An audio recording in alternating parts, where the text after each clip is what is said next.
The Late Night Alternative with Iain Lee on Talk Radio. We have ways of making you talk.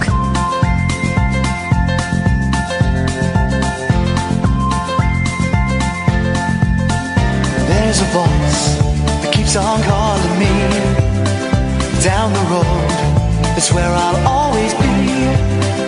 Every stop I make a new friend. Can't stay for long, just turn around and I'm gone again. Maybe tomorrow I'll wanna settle down. Until tomorrow I'll just keep moving on. Down this road that never seems to end. When new adventure lies just around the bend. So if you wanna join me for a while, just grab your hat, come travel light, that's hobo style. Maybe tomorrow I'll wanna settle down. Until tomorrow, the whole world is my home.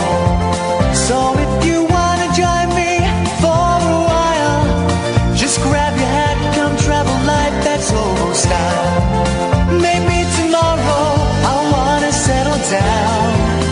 Until tomorrow, I'll just keep moving on.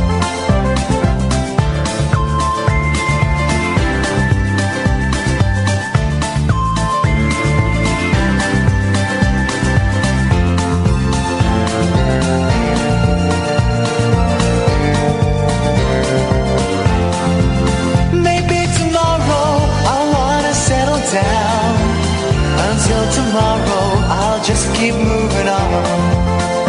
There's a world that's waiting to unfold, a brand new tale no one has ever told. We've journeyed far, but you know it won't be long. We're almost there and we paid our fare with a hobo song. Maybe tomorrow I'll wanna settle down. Until tomorrow, I'll just keep moving on. So if you wanna join me for a while, just grab your hat, come travel light, that's hobo style. Maybe tomorrow, I'll find what I call home. Until tomorrow, you know I'm free to roll.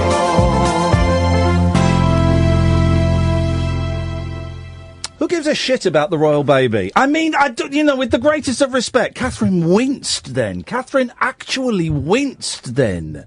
What do you wince for? Well, because it's a baby. It's always nice, but I don't feel any stronger about this baby than I do about anyone else. Hang on a minute. A baby is not always nice. Supposing, Well, okay, those babies that stare at you on public transport and don't respond to funny faces, I don't like them. But apart from that, all the babies are nice. No. Supposing, the devil had a baby. The devil's baby, the omen, Damien. Well, it would be cute for a bit. Damien is the devil's baby, the omen himself. And God damn it, literally, God damn it, he's not a nice baby to be involved with. Devil loves him, though. That's true.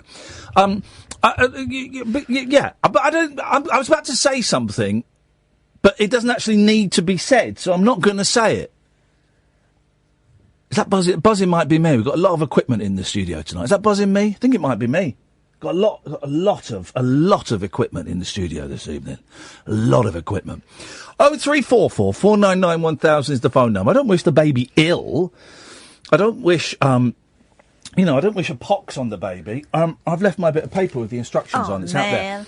I don't wish a pox on the baby, but I couldn't give a stuff about the baby. 0344 499 1000. I was surprised by the amount of news coverage, what it was getting, and people were camping outside the hospital. That's not normal behaviour.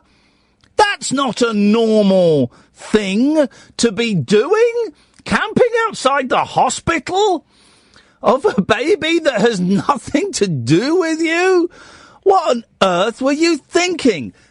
Well, you agree with me, Catherine, but that is a weird thing to be doing. Camping outside the hospital? Yeah. That is dumb and is stupid.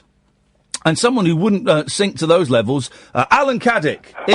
boss? Is Alan Caddick. Good evening, Alan. You all right, boss? I'm on top of the world, Alan. How are How you? was your Friday off? Friday was brilliant. Hey, Kath, tell them where we went on Friday. We went for a right Cockney knees up, and it was proper. Why did you do it in an Australian accent? We went to see Chaz and Dave live at the Royal Albert Hall. Oh, brilliant! Yes, we had second row seats. Our seats were better than Chaz's wife and Chaz's grandson. Ooh. And we saw them. Then we went. We went on stage after the concert had ended and everyone had gone. We went on stage and played with Chaz's organ, Fana. And then we went to their dressing room where we met Chaz and we saw Joe Brown talking to Dave. And I had a bottle of water. Blimey. Yep. Meanwhile, I thought Howard Hughes was on. Well, whatever. We know, we heard some of it. I thought it was Sunday because we were talking about the unexplained. Yeah, I know. He came in on a Friday and was doing what he normally does on a Sunday. It was weird. Well, that's what it's meant to be, Alan. That's the unexplained show. No, 'cause I never listened to Howard on a Sunday, because this was my first experience of him. You've never listened to Howard Hughes? Sunday nights, 10 o'clock? No, I'm usually tucked to my bed early for Monday morning. Oh, because, of course, on Monday morning, what do you do? Start the working week. Oh, really? Well, Yeah? Well, hang on. What job do you do? Putting the bins out. In your house? Yeah. Okay, fine, that's fine. He's not actually a bin man. He was putting the bins out in his house. Well, good for you, Alan. But did you enjoy Howard Hughes? It was unusual, but you're the true governor of late night radio. Thank you very much indeed. You are a little... Bumlick. You are a little bumlick, aren't you? No, I'm a big one. Oh, Alan Caddick, dear God, thank you very much indeed. Let's get these all out of the way. Let's go to Noel Taylor. Good evening, Noel. Good evening, Ian. Good evening, Kath. Hello, Noel Taylor. Did you have a good weekend, you two? Listen, just... yes, we had a great weekend. You want me to crack on? Yes, I do. I want to get straight to the meat and two veg of this. On Paradise Earth in the desert... Here we go. You'll have 2 acres of football pitches that sheep and cattle will graze on. Right. Plants will have a 7 feet high shading material. Yes. Cattle, sheep, pigs and chickens will have their own houses with their air conditioning and heating. Why would sheep need housing? Because it's too hot in the daytime and it's too cold at night time, so it needs heating at night time. Okay, that would explain it. Yes, continue. I should have stated the other day that there'll be no illness or injury on Paradise Earth because God will be in full control. There'll be no what? No illnesses or injury. Okay. Because God will be in full control. The devil will be put in prison. But God can't control... Hang on a minute. God can't control accidents, can he? Like injuries? Yeah. Oh. So what's he been doing all this time? God's in all of us. Ooh, cheeky bugger. Hey, be careful. Why? What's going to happen? God will do his... Is God going to smite me? Could do. Uh-oh, I don't want to be smited. Smote. Desmite. Desmite me the hands, gun! Can I mention the website, please? Oh, is this your website? Yeah. Oh, mate. Yes, you bally well can. And we're going to go and look at your website now and enjoy ourselves. What's your website? www.paradiseearth.co.uk. Paradiseearth.co.uk. Here we go. It's booting up. Here we go. Booting up. Can you get me on Good Morning Britain with this, please? Probably not. Paradise Earth. Homepage. Here we go. We spelt feces wrong. This is it. Straight in. To start with... Dear. Everybody will need to donate their feces to be shipped into the deserts using a rudimentary toilet. We established that was a bucket. Yeah. Initially, it would be for the rich, with the surplus money going to the poor. Negroes would be the master race. I would suggest changing that to, well, not even blacks. I would suggest changing that to people of colour. Yeah, good one. Okay. I like that. Current kings and queens will remain in power, but with 144,000 new kings ruling. Urine and excrement will need to be donated by everybody in the world and shipped to deserts. He said shipped. For the purposes of donation, toilets can be converted by putting a thick brown bin bag in the toilet, with the top of the bag hanging over the rim. Thus, the toilet should not be flushed, leaving the water saved by people donating urine and excrement to also be donated. That's right. Plant shading material be 7 feet high. First of all, I will flatten the deserts with earth movers and the assistance of Google Earth. Could you expand on that, please? Satellite images. It'd be satellites. You'll be able to see whether the desert's flat or not. The areas that are flat, it'll help you. Okay, right. Okay. Do you want to carry on reading, Catherine? Because I think it would sound better in your... Really? Yeah, go on. Then I will build walls and dig oases. Next... This is making it sound like it's my idea. Okay. Next, I would put excrement into the sand to make gardens, build houses, plant the seeds, and finally, populate the deserts with people and animals. Chicks, lambs, piglets and calves. Everyone will be self-sufficient with 10 acres of their own land and a 1 acre oasis. On Paradise Earth, there'll be no illness or injury and people will live for hundreds of years. There will be no roads. All transportation would be achieved by helicopter. An emergency button will be located in the master bedroom, activating a laser beam on the roof to be aimed upward. This would only be used very rarely. Marriage will be arranged by the kings. Chinook helicopters will drop water into oases as and when required. The water will come from reservoirs in the developed nations. Every toilet in the world will have to have an air extractor. Here we go. There will be no crime, time, dime, police, politics, pollution, recycling, religion, hate, depression, schools. Inventor Noel Douglas Taylor, a.k.a. Lord Jesus Christ. Wow, hang on a second. You kept that one quiet. You're Jesus, is it? I mentioned that I'm Lord Jesus Christ to you on the phone about roughly 6 months ago. Okay, I don't tend to remember. Yes, to say to Catherine, I don't remember any of the calls that happened last week, so I won't remember. You're Jesus, are you? I believe that I'm Jesus for a lot of reasons. I've got 3 stigmata on my body, for starters. 3 stigmata for a starter? And I was told I will be king or rule nations by God. Okay. I am the most creative person who has ever lived. Yeah. Honestly believe that. I felt God's love once. Oh. I have dreamt that I am Lord Jesus Christ 7 times. Okay. And people dropping things at Nationwide in London when I first realised that I am Lord Jesus Christ. People did what? People dropped things in the queue and behind the counter. What, like in pencils? Nationwide. Pencils, envelopes? Yeah, all sorts of things. The second that I realised I'm Lord Jesus Christ for the first time. What do you mean they dropped pencils? Well, all sorts, handbags, you name it. Handbag? And I've invented a Paradise Earth and heavenly planets, so there you go. Okay, well, it sounds brilliant, Noel, and I wish you the very, very best of luck with it, mate. Thanks, Ian. Thanks, Jesus. 0344 499 1000. This is the Late Night Alternative on Talk Radio. Across the UK, online and on DAB. The Late Night Alternative with Iain Lee on Talk Radio. 0344 499 1000 is the telephone number. If you want to give us a call, you're very, very welcome to.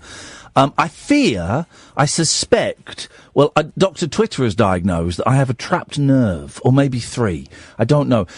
For the last 29 days, I have got I've got sickness in my bones. I've got completely numb little finger on my left hand, and the tip of my ring finger on my left hand, and I would say about a fifth of my left palm is numb. Numb, sometimes painful is the thing. It's numb, sometimes painful. That's where it's going. And Twitter said that's probably a trapped nerve. So I've done all kinds of things. Has Twitter been to university for this? Minimum times. So I've done all kinds of things. I had a massage yesterday, Saturday, an hour-long intensive Thai massage. And I didn't do it. I took the boys swimming today, but it wasn't. I didn't really get a chance to do any swimming, because that when you go with kids, yeah, you're mostly just getting jumped on. You can't do anything. You can't swim with them. You can't do anything. So, if anyone has any quick cures for my trapped nerve. I've got one. Go on. Go to a doctor. I'll get stuff. They can't do anything about it unless they do a surgery on your spine. Who says? Twitter? Yeah. Twitter. Speaking of experts, good evening, Glynn. How are you, Ian? Well, I just said Glynn. Well, you have a trapped nerve. Could you turn your radio off, mate? Yes. And engage the brain, and let's see where we go tonight. My good lady is just turning the radio down, thank you. Okay. I've got some good news, Ian. What's this, buddy? Let's hear it. I've applied to go on the chase. Oh! Well, I will give you short shrift. Well, I know a few people in show business, and apparently I've got an audition just like you had. What do you mean you've got an audition? My application... Yes. ...has been accepted. What, to audition to be a contestant on The Chase? Yes. Okay, well, I'm the new host of The Chase, so... I would love to meet you. I know you would, and that sounds threatening when said in that way. What's threatening about that? No, just the tone of that, and of what you said then, the tone. Can I do an impression, Glynn? Go on. I'd love to meet you. I'd love to meet you. Dirty boy. Dirty boy. And I must thank you for giving me most of your time on your podcast from Thursday. Okay, okay, good. That's not. You took up a lot of time. Yeah, but there is one thing I did observe, because you did tell me I was unobservant. Right. Your beautiful assistant there, and I assume she's beautiful because I think every woman in the world is beautiful. Bit patronising. I'm a proper minger. Bit patronising, a bit sexist. Yeah, Catherine is being honest here. She's as rough as arseholes. I am. But I'm clever. Well, I think men are beautiful as well, Ian. But you sound like someone, and I can't think who it is. Say, and I think men are beautiful as well, Ian. I think men are beautiful as well, Ian. Bernard Manning. Or Stringy. No, I think he sounds like Bernard Manning. I think you sound like Bernard Manning. He's dead. All right, mate. Well, you can still sound like a dead man. I've heard his voice. I heard his voice before he died. So are you I met him. I've worked with him. I've worked with Bernard Manning. That's on me now. Well, that escalated quickly, to coin a popular phrase. I said you sound like someone. You took that as a death threat. Well, you took my death threat on Thursday. Well, you actually made a death threat, and then I said you sound like someone, and you turned that into a death threat. You're death threat obsessed, you are. I'm death threat obsessed. You just said it yourself. You're brilliant, mate. I know. You're brilliant. I know. You're nearly there, though. I wish more people. I know. I've got about another 3 or 4 years, and I'll be there. But I wish more people knew I was brilliant, Glynn. That's the thing. Really? Yeah. I'm sick and tired of being a cult. You're a cult? Yeah, and I'm bored of it. I want to be mainstream. I want to be a success. Is that cult spelt with N missing? Glynn. Everyone who makes a joke about Colt sounding like the C word loses 10 points. 10 points? Yep. So how many points have you got? I'm in the thousands. Thousands? Do you always repeat what other people say? Yes, because I was taught by Boots. Boots the chemist. You always masturbate people's egos by repeating what they say to you. It's not masturbating people's egos. Again, it just shows a level of thickness and stupidity. You're great at insulting, aren't you? Well, it's easy when I'm dealing with an idiot, yeah. Why'd you call me an idiot?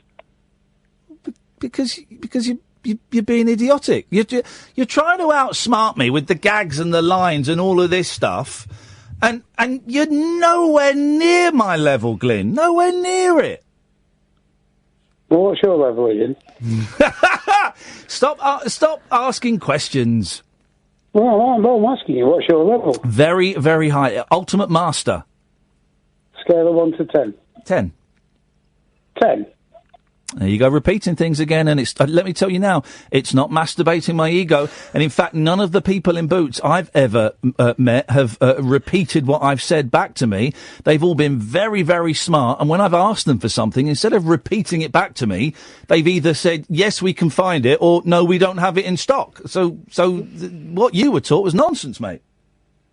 Well, the reason why I'm bringing you up, Ian, is... Oh, well, let's get to the reason. 10 minutes into this farce of a call, we're going to get to the reason. Here we go, Glynn. I hope you can drag me up to your level. I don't want to. Why? Because I had to work bloody hard to get to my level. So should you. So don't you want to digress people? Do I want to regress people? Progress. Only those that I think can handle the progression. Well, take me as a case. I have done, and I don't think you can handle the progression. Certainly not at the... no, I don't think you could. Well, you're going to be gentle with me.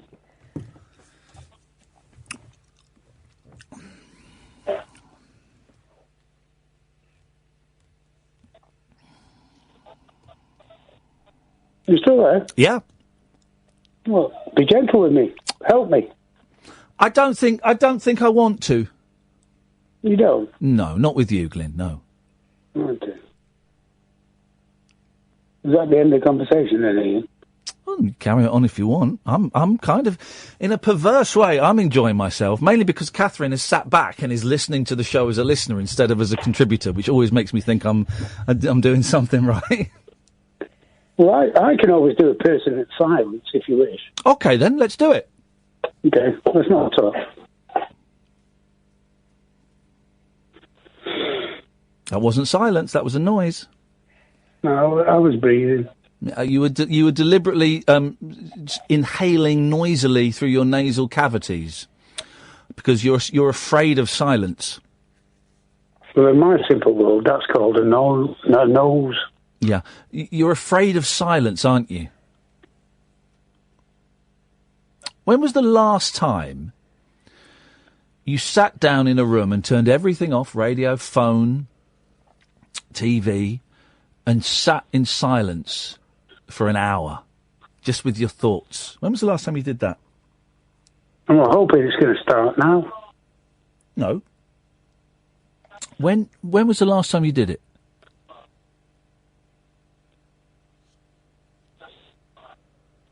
Glynn, you wanted progression. You begged me, if I remember correctly, for progression, and I'm offering it to you. And you're as I thought, you're just not up to speed when it comes to the goods that are on offer to you. I didn't beg. It was. You sounded pretty desperate. Anyway, that's irrelevant. I'm offering you progression now, and you seem reticent to accept it. I thought we were doing silence. You failed at the silence at the first hurdle. Oh, because I breathed. Noisily.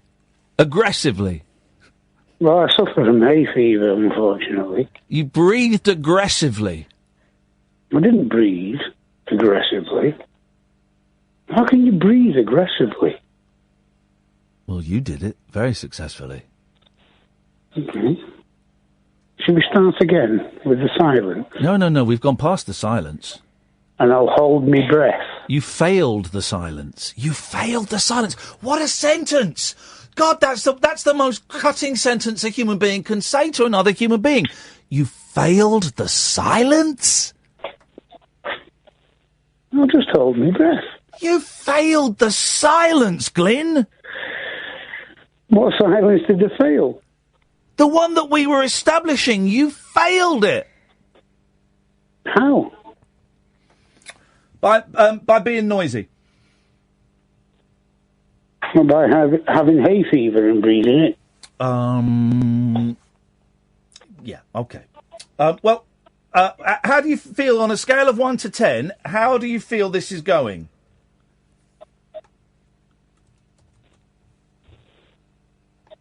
Are you not repeating what I said to you when I said to you on a scale of 1 to 10? No, because that was about 4 minutes. That's about 4 minutes ago, and it was in a completely different context. Well, it's still repetition. No, it's not. My idea of a scale of 1 to 10. How do you feel it's going, Ian? Again, you're doing the thing you did last time, which is you are... No, I'm not. No, I'm not. I'm not saying, is it? Yeah, you're doing the thing you did last time, which is to repeat what I've just said. And you're... Well, I was going to say you're better than that, and I don't think you are. Glynn, I look forward to speaking to you later in the week. Excuse me, you nearly gave me a compliment. Thank you. No, but I stopped. Yes, I know you did. Yeah. So you're welcome. What, for a nearly compliment? Thanks for calling, Glynn. I'm just welcome. You still got your radio on. And he's hung up. 0344. Well, that's an uncomfortable start to the week. 0344 499 1000. This is the Late Night Alternative on Talk Radio. The Late Night Alternative with Iain Lee on Talk Radio. We'll get you talking. You'd normally be watching this show on YouTube, but we're just testing out a couple of bits and pieces. If we can't get it to work in its current incarnation, then we'll try and do it slightly differently in a bit. But you can listen to us on DAB, download the Talk Radio app, or you can go to talkradio.co.uk. 0344 499 1000. I'm Iain Lee. This is Catherine Boyle. This is the Late Night Alternative, Monday to Friday, 10 o'clock at night. It's a phoning show unlike any other phoning show in that we sit here and we just talk rubbish. If you really are cock-a-hoop about the royal family and the royal baby, then do give us a call, because I honestly, those sad cases, and I mean that in the truest sense of the word, the people that camped outside the hospital for up to 5 or 6 days, they are sad cases. So wait a minute, they were there longer than the family were there. Yeah. They're sad cases. You do kind of wonder whether they've not got anything in their own life to be excited about. State of their socks. Oh, God. That's all I'm going to state. The state of their socks. Like having the sock full of glue. Speaking of socks full of glue, it's Andre. State of my socks. Exactly, Andre. Hey.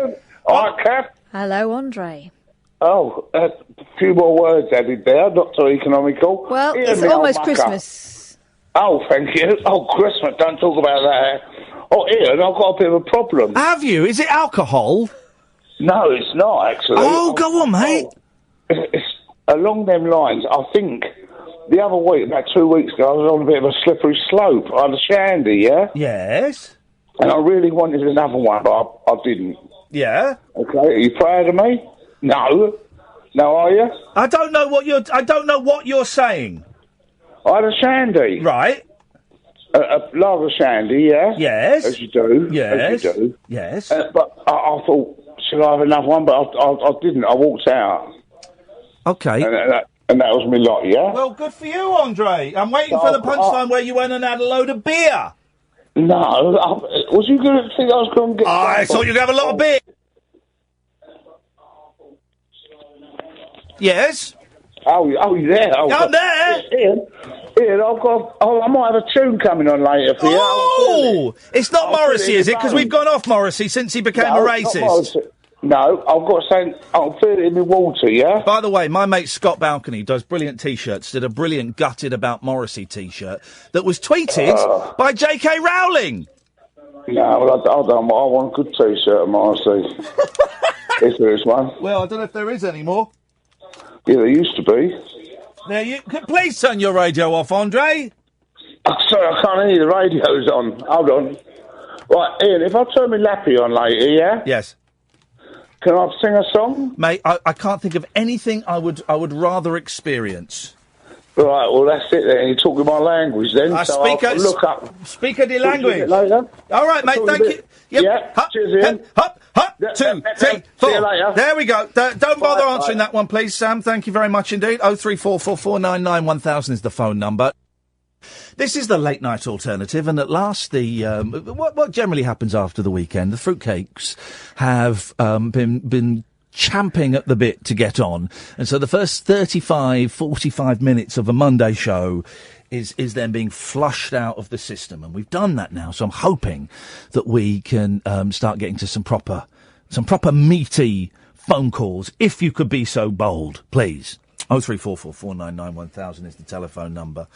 How was your weekend, boy? It was all right, yeah. I was home alone for most of it. It's quite hard work, isn't it? Yeah. Well, being one-person parent. One-person parent, yeah.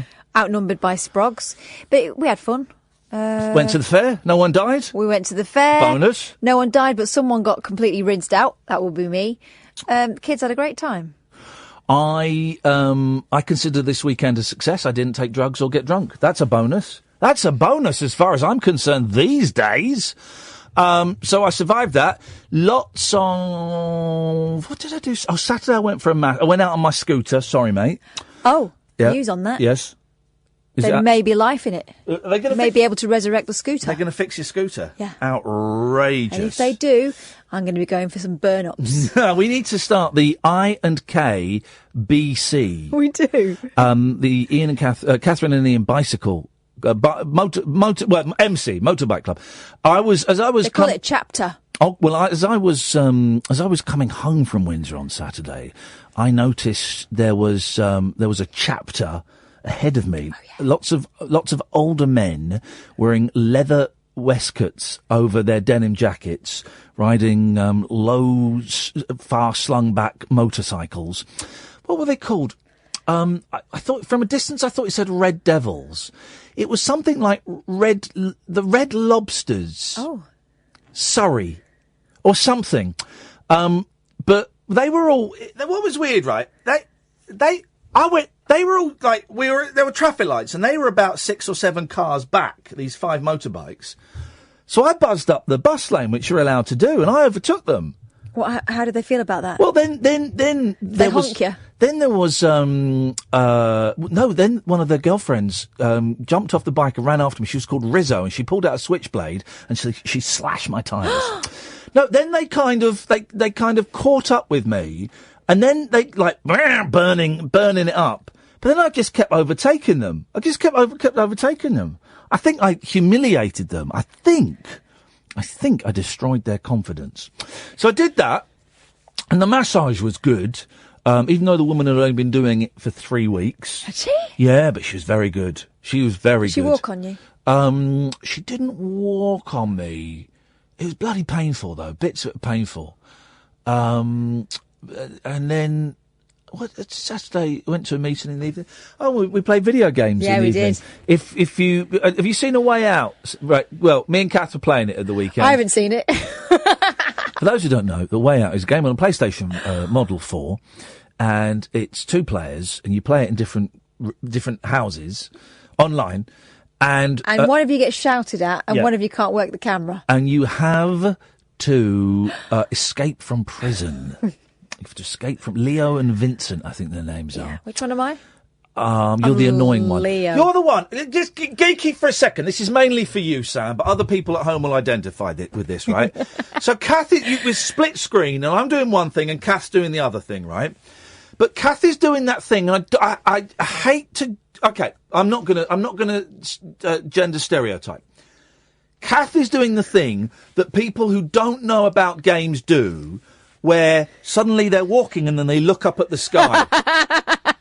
And they're just looking up at the sky.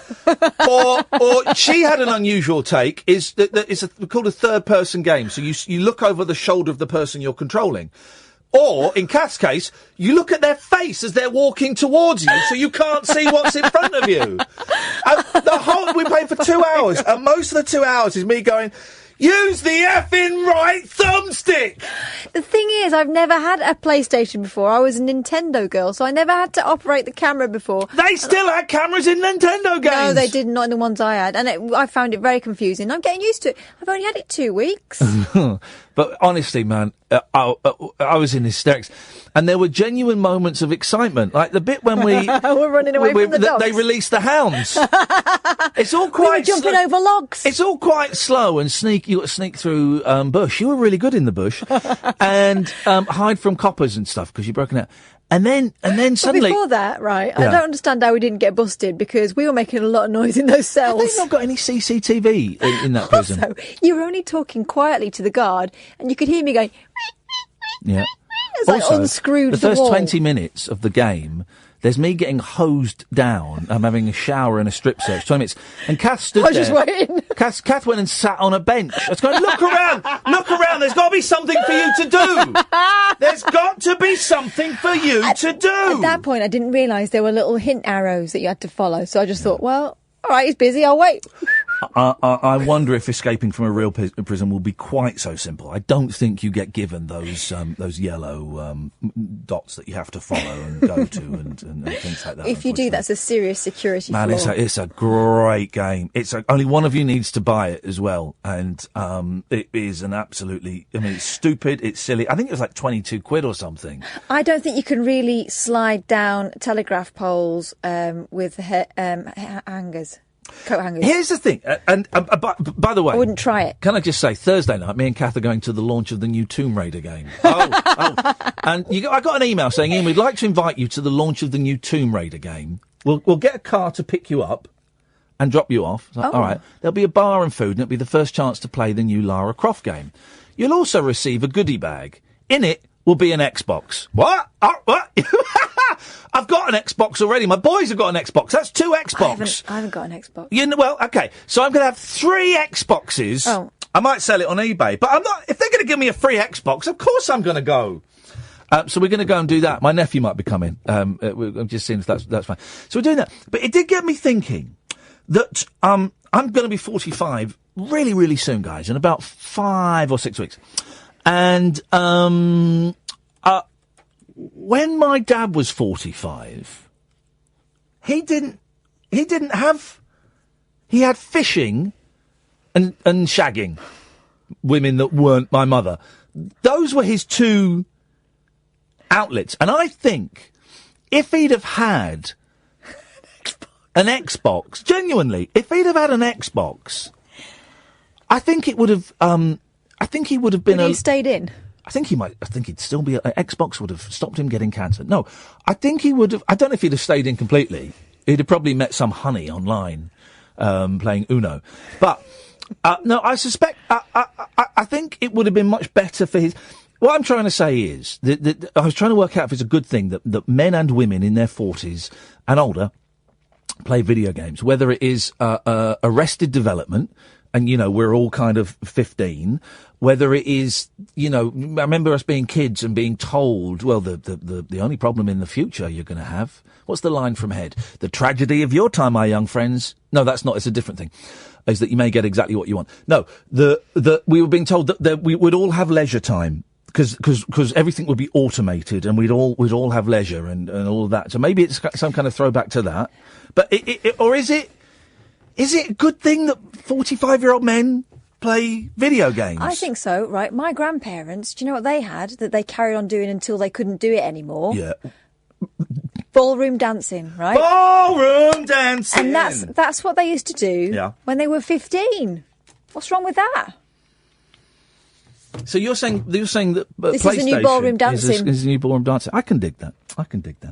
0344 499 1000 is the telephone number if you want to give us a call. We've talked about the royal baby. You can chip in with any of these things or nothing. If you just want to phone up and have a chat. Is it right or wrong that older people are playing so many video games and do so many leisure activities? Whatever you want to call in about. I don't know. It's Monday. I'm just kind of warming up. This is the Late Night Alternative on Talk Radio.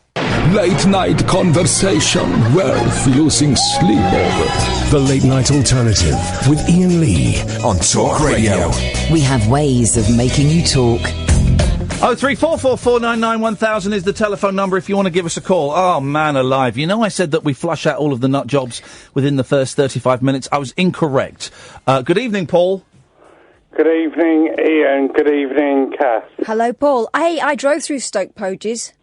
You don't live there. I was looking for you. I didn't see you. Well, I wander the streets at times. In fact, I go for a long walk twice a day. Around Stoke Poges, I go every morning and every evening. Do you live near the pub? Which pub? There's only, well, there's two. There used to be about four, but now there's only two left. There's one that's named after a bird, if I remember right. There's the Rose and Crown and there's the Fox and Pheasant. That Yeah, one. pheasant, that's a bird, yeah? The Fox and Pheasant, yeah, I use that as pretty fairly local occasionally. I must be psychic. I thought that was your kind of place. It's a good carver. They do a good carvery in there. A good carvery Sunday roast in there. Yep, that's great They news. offer a carvery every day of the week. Okay, that's great news. So, Paul, you've called us this evening. Pourquoi? Yati. I do know quite a lot of small words in different languages, but I'm not quite sure of that one. Why? Can I say ni hao? I don't know, can you? I don't mean ni hao, I mean ni hao, which means hello, how are you in Mandarin. Okay, yep, right, okay. Jeez. Not ni hai, yeah. Yes, okay. Okay, now what I've called in is I'd just like to make the point, and it's just quite I haven't got one of my jokes, it's quite a serious point, I don't know if anyone's made it today. The new royal baby. Yes, mate. I would just like to say, don't you think Princess Diana would have been the most proudest and the greatest grandmother in the world ever today? No, I don't think she would have been the greatest grandmother. She would have been damn proud, though. Right, well, so what? She's dead. Oh. Well, I mean, so what? Why do you always just have to disagree with something good I have to try and say? Well, I'll be the judge of whether it's good. What a pointless, stupid, facile thing to say. I'm just trying to remember her in a good light. Well, okay, great. She was lovely, but what a pointless thing to say. What does that add to our lives? I was just trying to spread a nice, kind love and peace in word out there. Love and peace in word out there? Yes, But what a facile... But Paul, no, opinion. I don't care if I'm beheaded for it. Oh, for God's I think sake. she was killed on purpose. Oh, for crying out loud. Right, okay, we can talk about that, but... although it's a bit weird, when her son's just had a baby today. But, I mean, come on, Paul, that's meaningless. She would have been the greatest, most proudest grandmother today. That doesn't mean anything, man. Okay, maybe it's a bit simplistic. Well, it's... She'd have been happy. There you go. Yes, as any grandmother is. Just use the word, she'd have been very happy. Yeah, but... Okay, fine. Thank you, Kath. You've chosen the right words for me. Well, because she's intelligent. Yes, Why does it feel like every time you come on? Why does it feel like you've got an attitude? I do not have an attitude. No, I didn't say. Right. Chip on both shoulders. I didn't. Please don't do your shitty jokes, Paul, because it really winds me up. I didn't say you had an attitude. I do not have a bad attitude. I didn't say you have. I didn't say you had a bad attitude. Well, what were your words then? I will do it. I'm good at this because I choose my words carefully. Why does it feel like you have an attitude? I don't know. I don't mean to come across as to give feelings of any form of bad attitude. Okay. Well, I don't seem to give this off to anyone.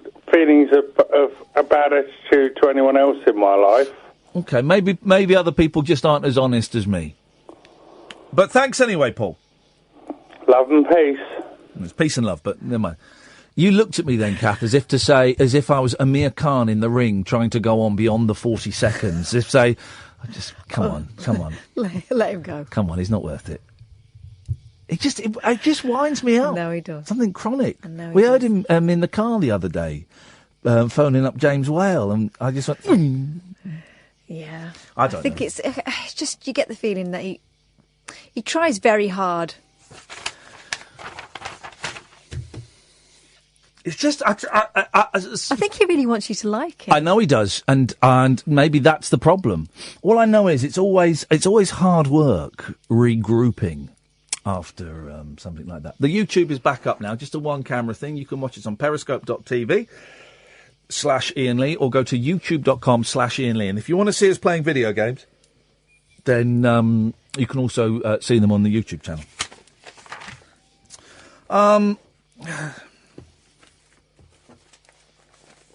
I don't know if I don't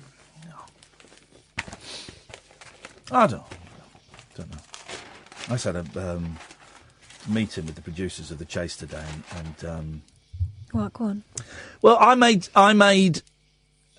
Okay, so you made some artistic suggestions. I made some. Right, so for those who don't know, I'm the new host of The Chase. It starts later in the year, But you around can't about talk September, about it. October. I can't talk about it, but I'm the new host of The Chase. And I had first big meeting today with the producers, and so I went in, and everyone was saying hello, and I said stuff, and they wanted you go around the table introducing yourself. Yeah. So you go, I'm such and such, and I'm the executive producer. I'm such and such. I'm the head of ITV. I'm such and such. I'm best and boy. I went. I'm Iain, and I'm the best thing that's ever happened to you, because I know what is wrong with this show. Oy. Opening line. So what Went happened? in I mean, bold. you could lose them with that. I went in bold. That could be like what happened when you went in the jungle and you said they looked like... They looked like they were effed. I went in bold, and I said two things. I said, first of all, you want to get rid of the chasers, right? Because they're unpleasant to look at. Then I said, you actually want me to be the chaser and the host. And also, I was thinking, how about if we actually chased them? And you could first of all, I said we could do it out in the woods at night with a bow and arrow. And then I said, but if that doesn't appeal to you, we could have like a little, like an obstacle course in the studio that they have to run around in, dressed up as pantomime horses. With knives? Or? No, not with knives. And I'll be honest, the silence was palpable. And it was very, very uncomfortable. And the meeting ended after 15 minutes. So... what did they say? Are they going to think about it? They're going to think about it. Yeah. Pop legend, Rod Stewart, Rod the God, Rod the Knob, Knob Stewart, Nobby Stewart. Good old Nobby Stewart. What's Rod Stewart's real name? I can't believe it's Rod Stewart. I bet it's something like Rodney Stewart. Roger Stewart. What's his real name? He must have a real name. No one could be called Rod Stewart. Pop legend, Rod Stewart, has revealed how he got tired of women throwing themselves at him. In a Q&A session, Quince an ass. Oh. Couldn't think of... Oh, Quim ass. There we go. Oh, my God. What? This is like the fourth wince you've done tonight. What? What have I said? That's what Rod probably thought it was. Here, what's this Q&A? Don't say it again. What's this Q&A? Is it... No, don't say it. I'm going to go and get me some of that. Oh, my God. I'm going to go and get me some of that. I was really surprised the first time I heard Rod Stewart talk. I thought he'd be Scottish. No, he's not. He's American. In a Q&A session at the British Film Institute, Rod, 81 years old, was asked about how female fans were treated in the late 60s, early 70s. When he was in, it says here, in Faces, I think you mean The Faces, with uber rude man Ronnie Wood. Rod said, don't like Ronnie Wood. Ronnie would, though, wouldn't he? Ronnie did, and I don't like Ronnie Wood. Rod said, women literally used to throw themselves at us. It really was. Oh, not literally. I'm going to literally throw myself at someone. Oh, not again tonight, Ronnie. It has changed. I can only speak from my perspective, but as a rock and roll singer, I used to show off with the girls. But he said he always behaved like a gentleman. Which gentleman, though? A naughty one. He would always say thank you once he deposited his load. Thank you. Here's a wet wipe. What a gentleman. What a gentleman. They don't make them like that no more. God bless Rod Stewart. Thank you. Here, use one of my wet wipes. Oh, my. He always said, instead of having a handkerchief stuck out of his pocket, it's a wet wipe. There's a packet of wet wipes stuffed in there. No, there wouldn't be a packet in those days. There'd be those, do you remember they were like a sort of plastic cylinders. tube, and if you put your finger in the wrong way, that really hurt trying to get it out. Yep. He said, I would never touch a girl unless she wanted me to. Things have changed. Well, they haven't, Rod. They haven't. Where's he from now? Don't know. But things haven't changed. You still can't touch a girl unless she wants you to, right? I would never touch a girl unless she wanted me to. Things have changed. You could get away with a bit more in those days than you can now. Is he becoming a Mexican? Things have changed for the good. I asked if he would give the 19-year-old version of himself any advice. He said, I think he did everything right. Think I was very respectful of the audience. There were never any tantrums. What would I teach myself? F all. What? F all. He didn't say that. He says F all. He says the word. F all. Ethel. I admire myself. And he actually says this, right? This isn't me. I admire myself. Yeah. This next line he actually says, all right? He actually says this line, Catherine. Get ready. And this isn't even me doing the thing. I admire myself. I had a bit of spunk about me. Oh, God. So did the girls. I love that. Rod had plasters on his right hand during the talk. Why is that relevant? Which followed a screening of Rod the Mod at the South Bank in London on Saturday. He revealed he's had some surgery to remove some cells on his skin. Rod said, I've just had a little operation on my hand. I had a couple of sun things there, and they burn them off. And the rest of it's boring. 0344 499 1000 is the telephone number. This is the Late Night Alternative with Iain Lee and Catherine Boyle on Talk Radio. The Late Night Alternative with Iain Lee on Talk Radio.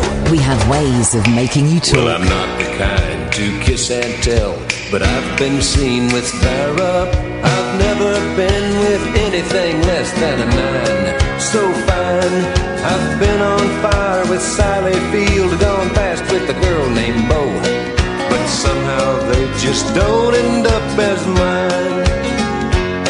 It's a death-defying life I lead. I take my chances. I die for living in the movies and TV. But the hardest thing I ever do is watch my leading ladies kiss some other guy while I'm bandaging my knee. I might fall from a tall building, I might roll a brand new car, 'cause I'm the unknown stuntman that made Redford such a star.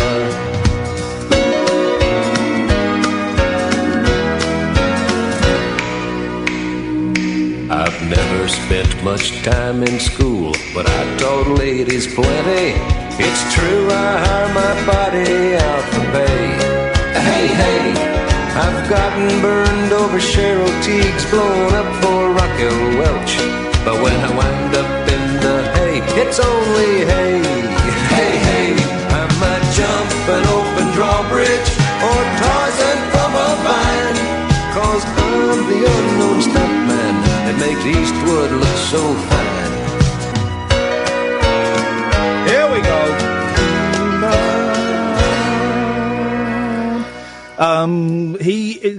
Lee Majors, 79 years old today. 79 years old, Is Lee he? Majors. Yes, he is. Yeah, 79. I Imagine. think we ought to play one of his hits. Was it Lust in a Lady Died? Lady Died. We'll play Lust in a Lady Died after midnight. Did you hear, I was going to play it, then I thought better of it. But, how can I, right, there is, well, have you heard, how can I say this without, all right. In a recent podcast published by himself, John Gaunt says he can't get erections. Now, have you heard that? Yeah. That's a clip, isn't it? That's a clip. I mean, why does he give people so much ammo? Well, for a long time he's not been able to. 0344 499 1000 is the telephone number if you want to give us a call. You're more than welcome to. It's a late-night, psychedelic, esoteric drop-in centre for the lost, the lonely and the bewildered. We have nothing of any great import to say. And I've had a few people recently ask me what this show is. James Martin, when I was on his show, it hasn't gone out yet. I don't know when it goes out. And a few other people. So the sort of subbed down version is Catherine and I think there is too much hatred and fear and the finger pointing on other radio shows. And fear sells. Listen, trust me, if we wanted to get the big audiences, we could do all of that stuff. We get much bigger audiences. But we think there's too much of it, and we want this show to be kind of a celebratory place. With, horns will be locked, as you've heard this evening, and if I disagree with people, I will say I disagree with you, and things can happen. But we just want something that's a little bit different from everything else that is out there. Although I still don't get why this show isn't as big as Mrs. Brown's Boys. To me, this is the broadest, most mainstream. It's a little bit blue tonight, and I apologise. I'm gonna reel it in a bit now. It's a little bit blue, but this is the broadest, most mainstream comedy act that I can think of, and I'm scratching my head as to why. Please don't do the thing about cult sounding like the C word, because it doesn't actually. It doesn't sound like the C word. It's got three letters that are the same, but the L and the N really, really make those words completely different. So when, it's funny when you're 13 and someone says, he's a bit of a cult. Bit of a what? That's funny, right? When you're 13. But for God's sakes, please. It's not funny now. But I don't get why I'm a bit of a cult. I don't get it. This should be, this to me is like, this is like, who's the, not Nick Brumfield, who's the radio thief? Oh, it's not Scott Mills. Scott Mills. This is like Scott Mills to me. This feels like Scott Mills territory. Well, give it 3 weeks. Just easy listening, mainstream, straightforward stuff. But people think that we're weird and we're arch and so whatever. We're dangerous. 0344 499 1000 is the telephone number if you want to give us a call about absolutely anything you want. And if you want to phone up and say you think the show is rubbish, you're welcome to do that as well. Again, I can't think of any other radio show where you'd be allowed to phone up and go, do you know what? I think the guy talking is an absolute idiot. I can't think of any other because you would get filtered out. But here... Well, yeah. You also won't get a radio host that isn't listening and is going, yeah, okay, yeah, valid point, great call. Turn the fader off and slag you off. Yeah. Oh, yeah, we won't do that. Hey, it's George. Happy Monday, George. Happy St. George's Day. Oh, hey, there we go, you see. There we go. And happy Shakespeare's birthday day. And happy my sister's birthday. And happy baby George, whatever the baby's called, baby George's brother being born today day. Yes, well, yeah. Well, it's all very exciting, isn't it? No. And I'm still breathing. My last call to you, I thought it might be my last ever, and I wouldn't have been happy if it was my last ever, because I never got to finish it. But well, hang a minute. Did you actually think it was your last call?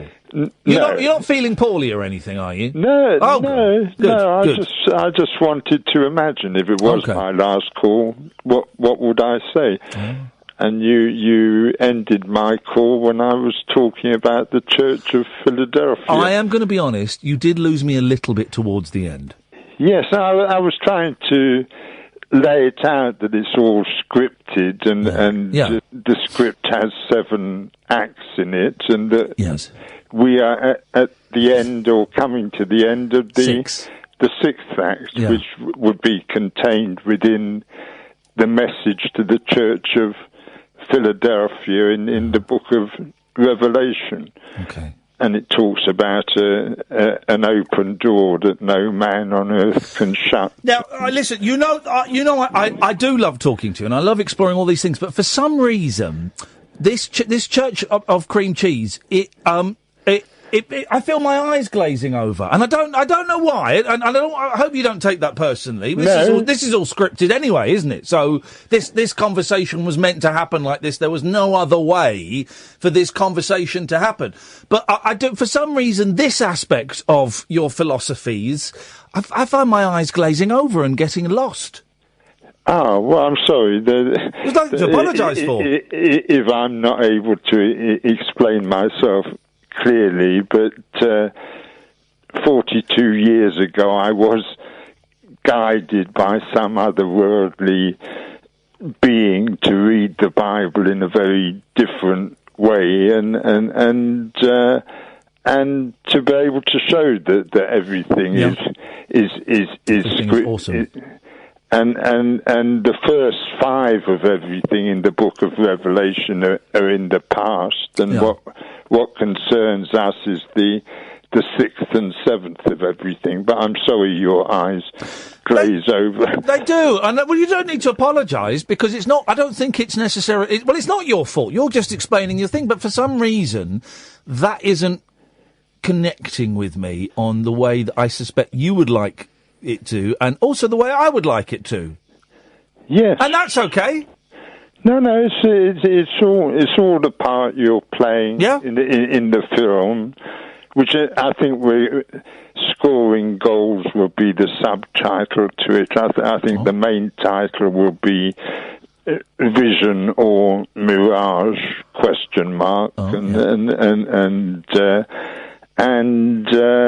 I just think The Wizard of Wonders, your part, it's a wow for a world of wonders, and in the film you will lead the way to a world of wonders. Will there be any karate in the film? There could be. Okay, we're talking. If you desire some karate. I desire some karate. Yes, I desire some karate. I just started writing out something. Boaz W. Yeah. Boaz W. is the Bank of a Zillion Wonders. Yeah. For a wise owl, wow. And wise stands for Wales, Ireland, Scotland, and England. Oh, I like that. That's good. My eyes are unglazed. The Wise Islands, that's what we're going to become. Yeah. And the owl is for a one-world lovenment. Yeah. And the wow is for a world of wonders. And I just wonder if people can just share that imagination that we create a God to run a peaceful and harmonious world, and a virtual intelligence that we give everything to, and uses that intelligence to create a world of wonders. Well, but hang on. So right, okay. So assuming some people at home are still listening and going, okay, so how do I... So what do they just have to imagine a world of wonders for it to become reality? No, they have to imagine creating a God that we give everything to, and that God has the Bank of a Zillion Wonders, which has all the money in the world, and that God uses all the money in the world to guarantee that nobody can be poor in this world, sort of gives people money every day, and just makes life easy for everybody, and gets rid of all countries and politicians and governments and conflicts, and I just find it very easy to imagine. Okay. And I'm just wondering if people can share that imagination, can imagine a future when everything will be easy. I truly suppose that... I bet there's a lot of people, though, that are struggling right now and going to bed thinking, I don't even know I'm going to pay the rent this month, that can't even begin to imagine a world where everything is easy and wealth is shared fairly.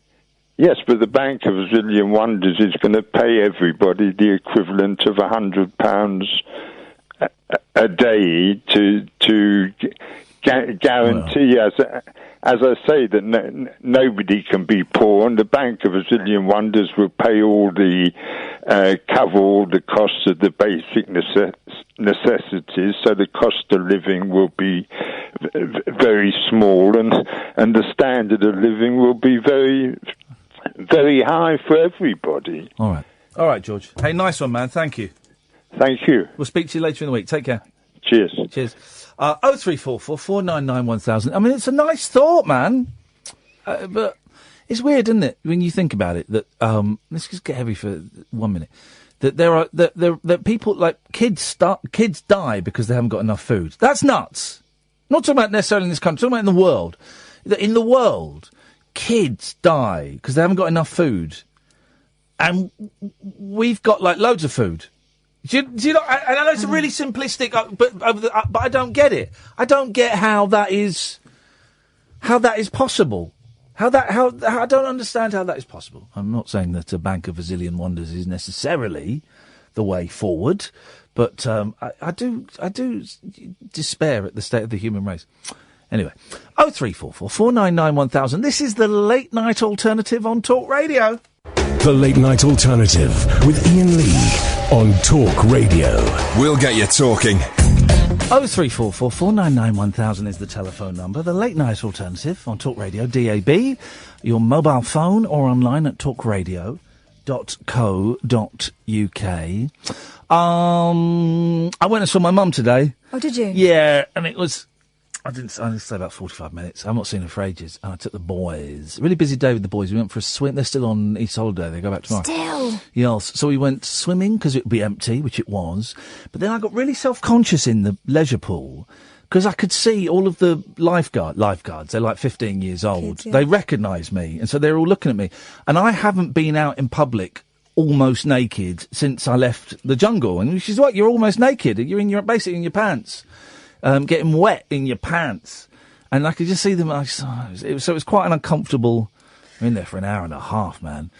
Yeah, because everyone, when they go swimming, they feel vulnerable like that. But you know they're definitely looking at you. Looking at me, and I could see they were looking at me, and and there was a group of girls looking at me, and then when we went to get changed, one of the lifeguards came over and said, "Are you?" This is what the lifeguard said. Right, he's 16 years old. This kid. He said, "Sorry, mate. Are you? I've got to ask." Were you in I'm a Celebrity, Get Me Out of Here? I said, yes, I was. He went, mate, I knew it. You are an absolute legend. Beat.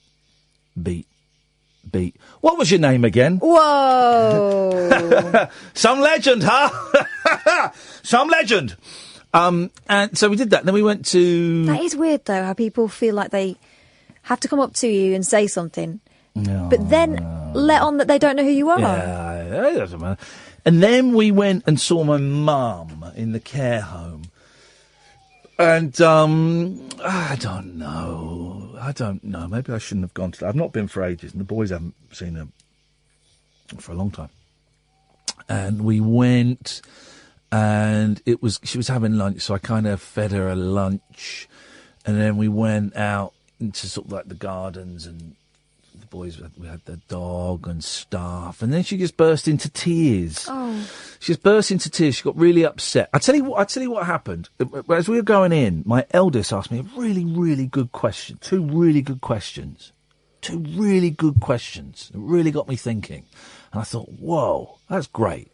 The first one proved he was a kid. The second one proved he has a phenomenal human spirit within him. He's an older spirit than his 8 years, right? So the first one was a kid's question, and the second one was like, whoa.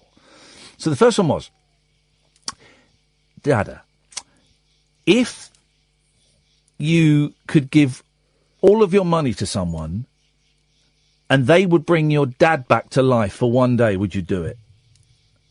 For one day? For one day, and I went, yeah, I would. Right, so that's the kid question. And the second question, which proves to me this boy has lived more than his 8 years. If your dad came back to life for one day, what would you do with him? What a question! And I said, thank you so much for asking me that, because it's going to give me a lot to think about, and it's going to be nice thoughts. It's going to be sad thoughts, and it's going to be nice thoughts. And I said, the first thing that springs to mind is I would take him out for a nice meal. We'd go and eat somewhere, and we'd sit and talk, and I would hold his hand and tell him I loved him.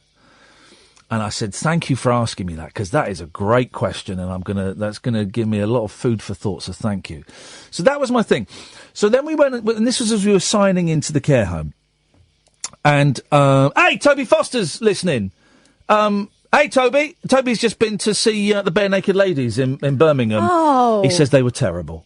Good. Hey! He says they were fab. Nice one, Toby. Thank you, mate. I'm glad you enjoyed it. Well, I'm going this Friday. I'm taking the two young gentlemen I'm talking about. Nice one. The Bare Naked Ladies are playing across the country. Go and see them. So this was as we were signing into the care home to see my mum. So then we went and saw her, and she was having her lunch. So I said to the boys, you go and wait in her room and read. They had their comics with them and their 3DSs. I said, I'll feed Nanny Linda, and then we'll come in and we'll sit around. And so fed her, and then we went out and we went round to look at the pond, tiny little pond, and I was just stood there, and I didn't really know what to say to her, and the kids were running around, and we'd sort of done all the small talk, and I remembered what my son had asked me and what my answer had been. So I put my hand on my mum's shoulder, and I rubbed her shoulder and rubbed her back, and I said, Mum, just to let you know, I really love you.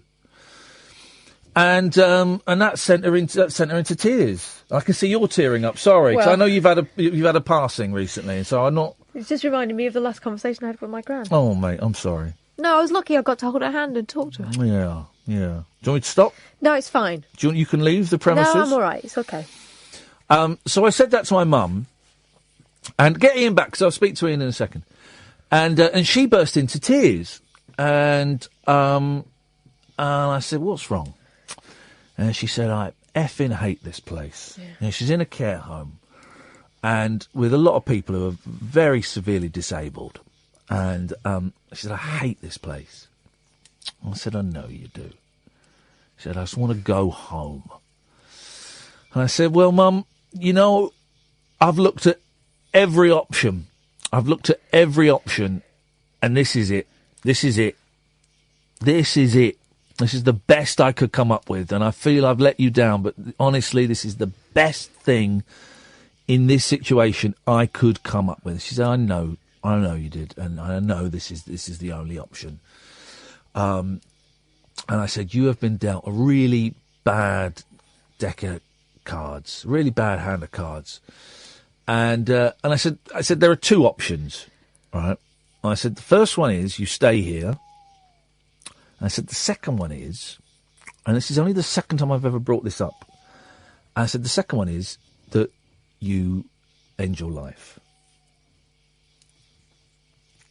And she said, well, I have to stay here. I said, well, let's kick around the second idea just for a second. What fun conversation this was. Just for a second. I said, it is an option. If you wanted to, and I wouldn't think any less of you if that's the option that you chose to go for. And then she got a bit religious on me. She went, well, I can't commit suicide because that is a mortal sin. She kept saying it's a mortal sin. It's a mortal sin. And I'll go to hell if I do that. I was thinking, whoa, okay. That's taken a turn. And I said, well, okay, fine. Well, then the option is that you stay here and we try and make it the best we can.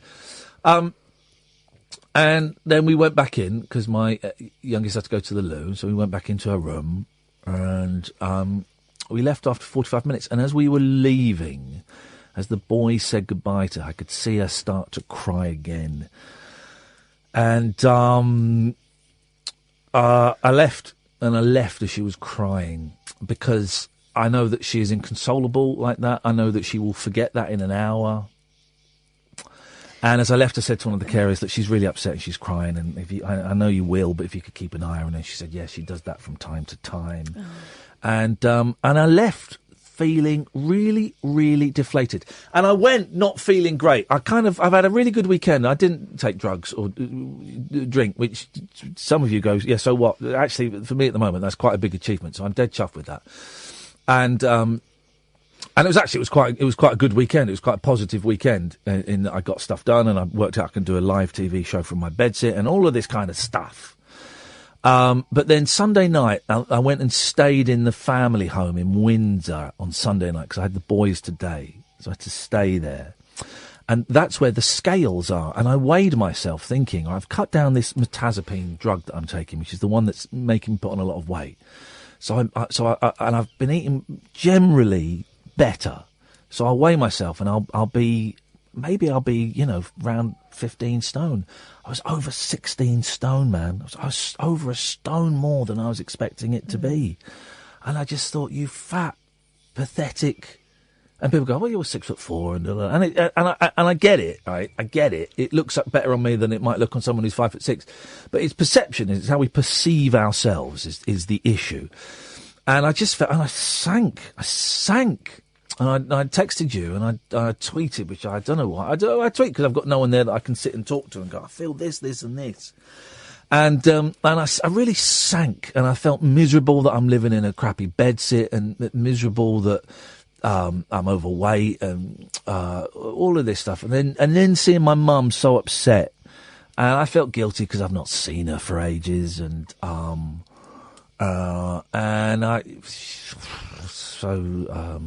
I don't know why I was saying that. So then we went to a park, which was fun. Then we went home and I had a little doze on the sofa. I had a 30-minute doze on the sofa. And then we got up, then we went to another park, went to the Pirate Park.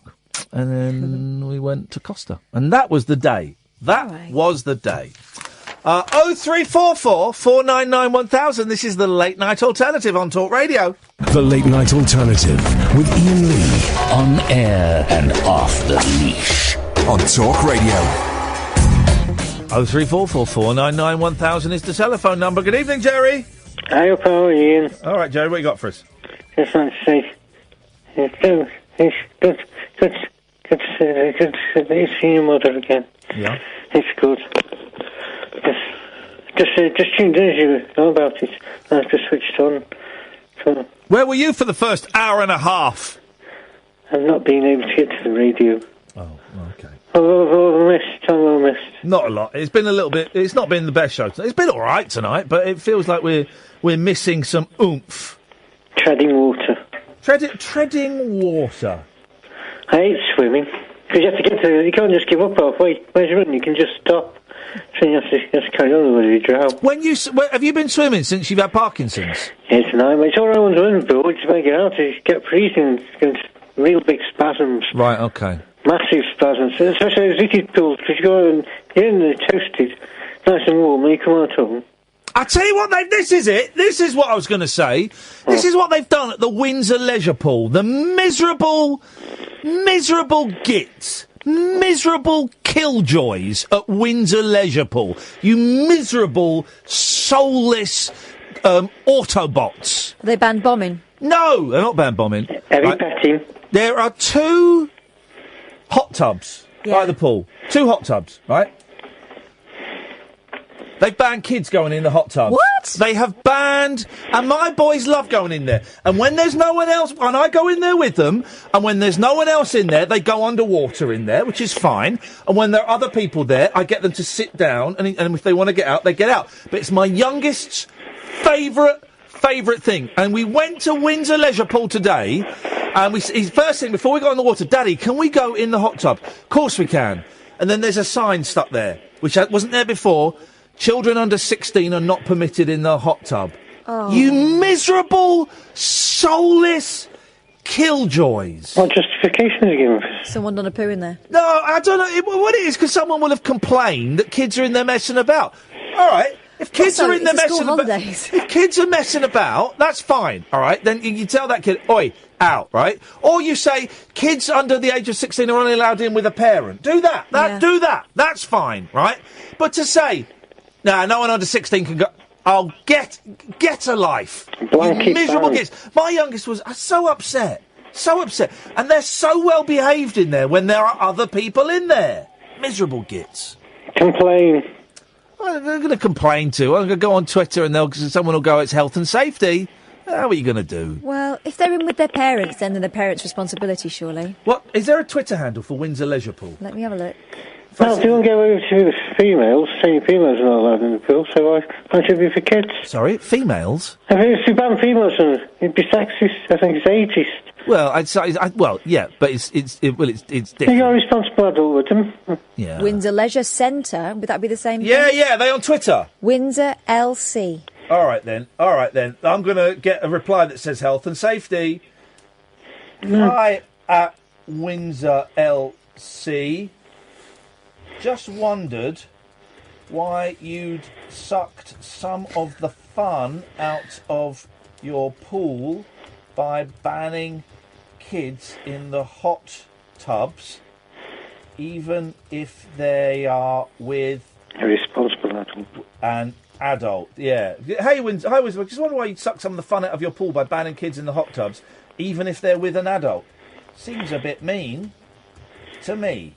Not family friendly. Tweeted. That means I can never go back there again. Another place to add to the list of self-imposed bans. Well, you don't want to go back where they're always looking at you. Don't want to go back where everyone's looking at me. Well, where the kids supposed to go while you were in the hot tub? Well, say that again. Where the kids supposed to go while you were in the hot tub? Well, they can stand at the side shivering. They can stand at the side and watch Daddy relaxing. Thank you, Jerry. Bye. Tutty bye. Let's go to Dave. Good evening, Dave. Good evening, Iain. How are you? Very, very well, Dave. Dave, are we on speakerphone? You're not. I'm in the bathroom. It's a bit echoey. What are you doing in the bathroom? Well, I've had a wee. Can you hear that? Unfortunately, yes, Dave. I do flush. And I'm going to now wash my hands because I've had a wee. And I also had to shake the hands of someone unsavoury in the pub. Blech. Horrible. Disgusting. Oy. Yeah. But, listen, I was going to ring up with the usual random bullshine. But I was hearing you talk a little earlier about how your weight was sent you into Yeah, man. Yeah, well, you know, I've been there, mate. I've been there. But you know what? You thought that you'd lost weight. You thought you were close to 15 stone. Yeah. And it was only the scales that have sent you that way. Right. It's how you feel that's more important than what the scales are telling you. This sounds like some upbeat philosophy. Well, it's probably bollocks, but... No, I think you're right. Do you know what? I don't... Because I grew up in a house where my mother was a bit of a slave to the scales, right? So I swore I would never have scales in my house. I basically just go on whether my clothes fit or not. And if they start getting a bit tight, then I know that I've been being a bit of a pig. Do you know what I go on, Kath, right? Speed bumps. Drive over a speed bumps, and if I can feel my man boobs jiggle. Well, this is it.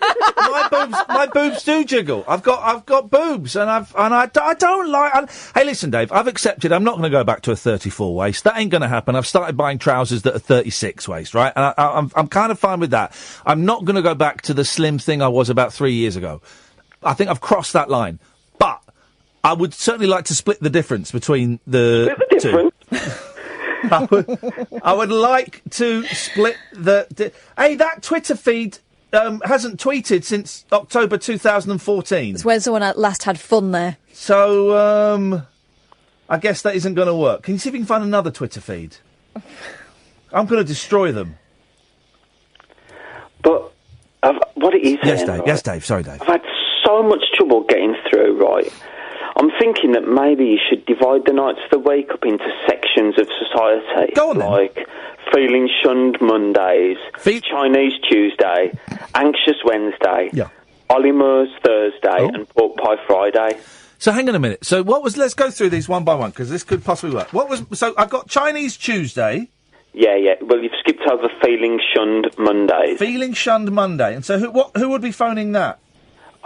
I'm feeling shunned, and I'm feeling marvellous, but a friend, someone who I know, is feeling shunned, and I'd like to speak on behalf of him. Okay, go on then.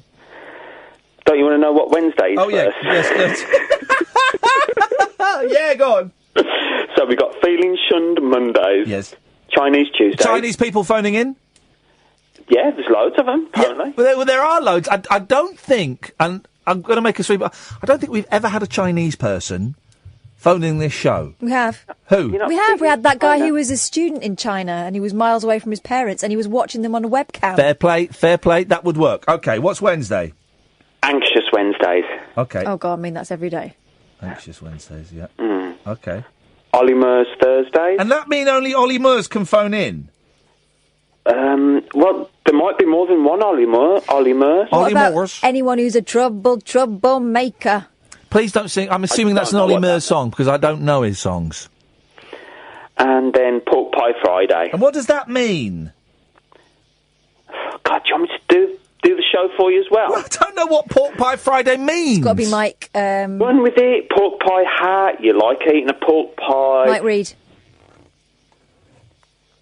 Oh, yeah, the old Mike Reid. No, the new Mike Reid. Younger Mike Reid. My first ever pork pie was a gift from Mike Reid. All right, Pat. No, the other Mike Reid. Oh, right, okay.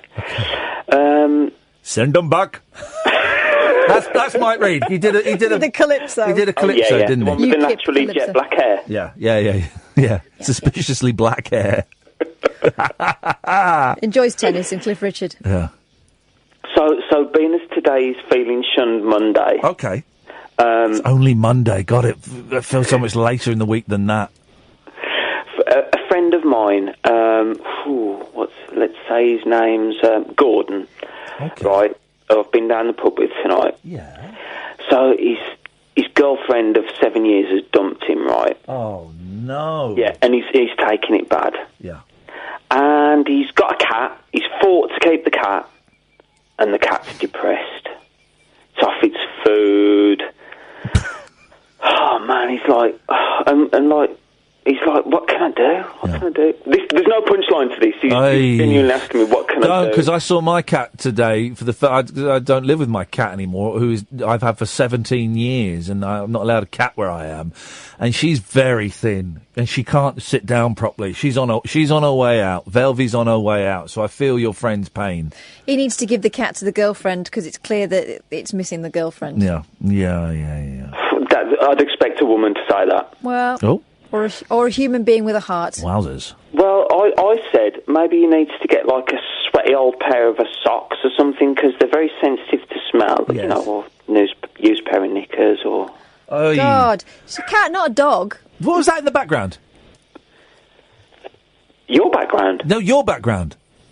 I don't know. I heard it like a yelp. It's his laugh. Well, I'm all alone. I wonder why. It's Monday after all. Yes, okay. Well, I feel we reached the end of that. Okay, wankiest song ever. Is it Babe by Take That? What did he say? The mankiest song ever, I think I'm going to assume he said. Just go back to something I jotted down when we were speaking to George. Does it help? Ah! Oh, no, that's an exclamation mark. Films with question marks in the title. Okay. Help is exclamation mark. Yeah. Films with question marks in the title. There we go. There's our phone in. 0344 499 1000. This is the Late Night Alternative on Talk Radio. Unmissable late night radio with the original king of unconventional conversation. Make contact with Iain Lee. The Late Night Alternative with Iain Lee on Talk Radio. 0344 499 1000 is the telephone number. Let's go to Nick. Good evening, Nick. Good evening, Iain. Good evening, Kath. Hello, Nick. What you got for us tonight? Okay, right. Charing Cross Road, years back, on the corner opposite the old Astoria, there was this music shop, some were guitars and stuff. There was also these really cool, like, posters and front pages of the NME. Yes. And I used to buy these and I put them up as pictures and that. Yeah. But one of them, there's Rod Stewart on the front. It's about 1976 or something. Yeah. And he had Can Rich Men Sing the Blues? Oh, right. Yeah. I mean, you know, they did all sorts. I bought them for other people, David Bowie, Susie and the Banshees, The Damned. And they were pucker, do you know what I mean? The front pages of them. Yeah. So that's just one topic, like with Rod Stewart. I think he was Winners of the Faces, he was all right. I think listen, here's the thing. I think Rod Stewart's a decent enough singer. I mean, he did the thing that a lot of them do. He went to America to get the dollar. Good luck to him. And he released a load of old pap. But the Faces were a cracking little band. Yeah. I never, like I say, for just the art side of it and the sort of interest with the music bits, they were quite cool. But those old shops with the old black and white photos, you used to be able to buy them. And they're really neat. The other one, which is, I know you're really into this. This is what I just don't get. These computer games, Ian. Yeah. I'll tell you what. I'm just over 50, but I just don't get them at all. It's just a waste of time. It's just a. Yep. It's just I can't see nothing positive. I can't argue. I can't argue with that. It's a waste of time. Monster thing that you switch off, don't you? It's a waste of time and it's a waste of money, definitely. But it brings me. I tell you what it is for me, right? Because I can't have a drink or I can't have a joint or anything like that. Is for me, it's just a way of just relaxing for a couple of hours, tuning out. It's sort of like a meditation. It's fun. It's like watching a movie. You know, what's the point to a movie, really? Yeah, I just don't get it. Honestly, there's books, there's music, there's art, there's lives, there's everything. Well, it could be argued that it could be argued. Well, hang on a minute. Books and movies aren't for real. Books are people's minds. They're putting their art forms. Well, but then it could be okay. Well, here we go. Right. Well, then it could. Well, but then video games these days. It's not Pac-Man and Defender. Video games can be classed as art. And their stories put in with loads of people have put their soul and their brains into these creations, and some of them are very moving. A lot of music's made by computers since the year 2000. No, it's not. Changed the music. No, it's not. Music's not made. Music's not made by a computer. They're computer technicians. They're not musicians. No. No. Music's not made engineers. by engineers. Hello. They never picked up a guitar. Better man than you. Yeah, but music. Music isn't made by computers. No, but people class DJs, computer technicians as musicians. You're confusing two things. A DJ is someone who makes records, play on a record player, and that there is a form of art in that. It's not just as simple as, it's not like the DJs we used to get in the 70s. So there is a skill involved in modern DJs. But it's a skill, but they're not musicians, are they? Well, no, DJs don't claim. They're not producing any. No. Any music, DJs don't claim to be musicians.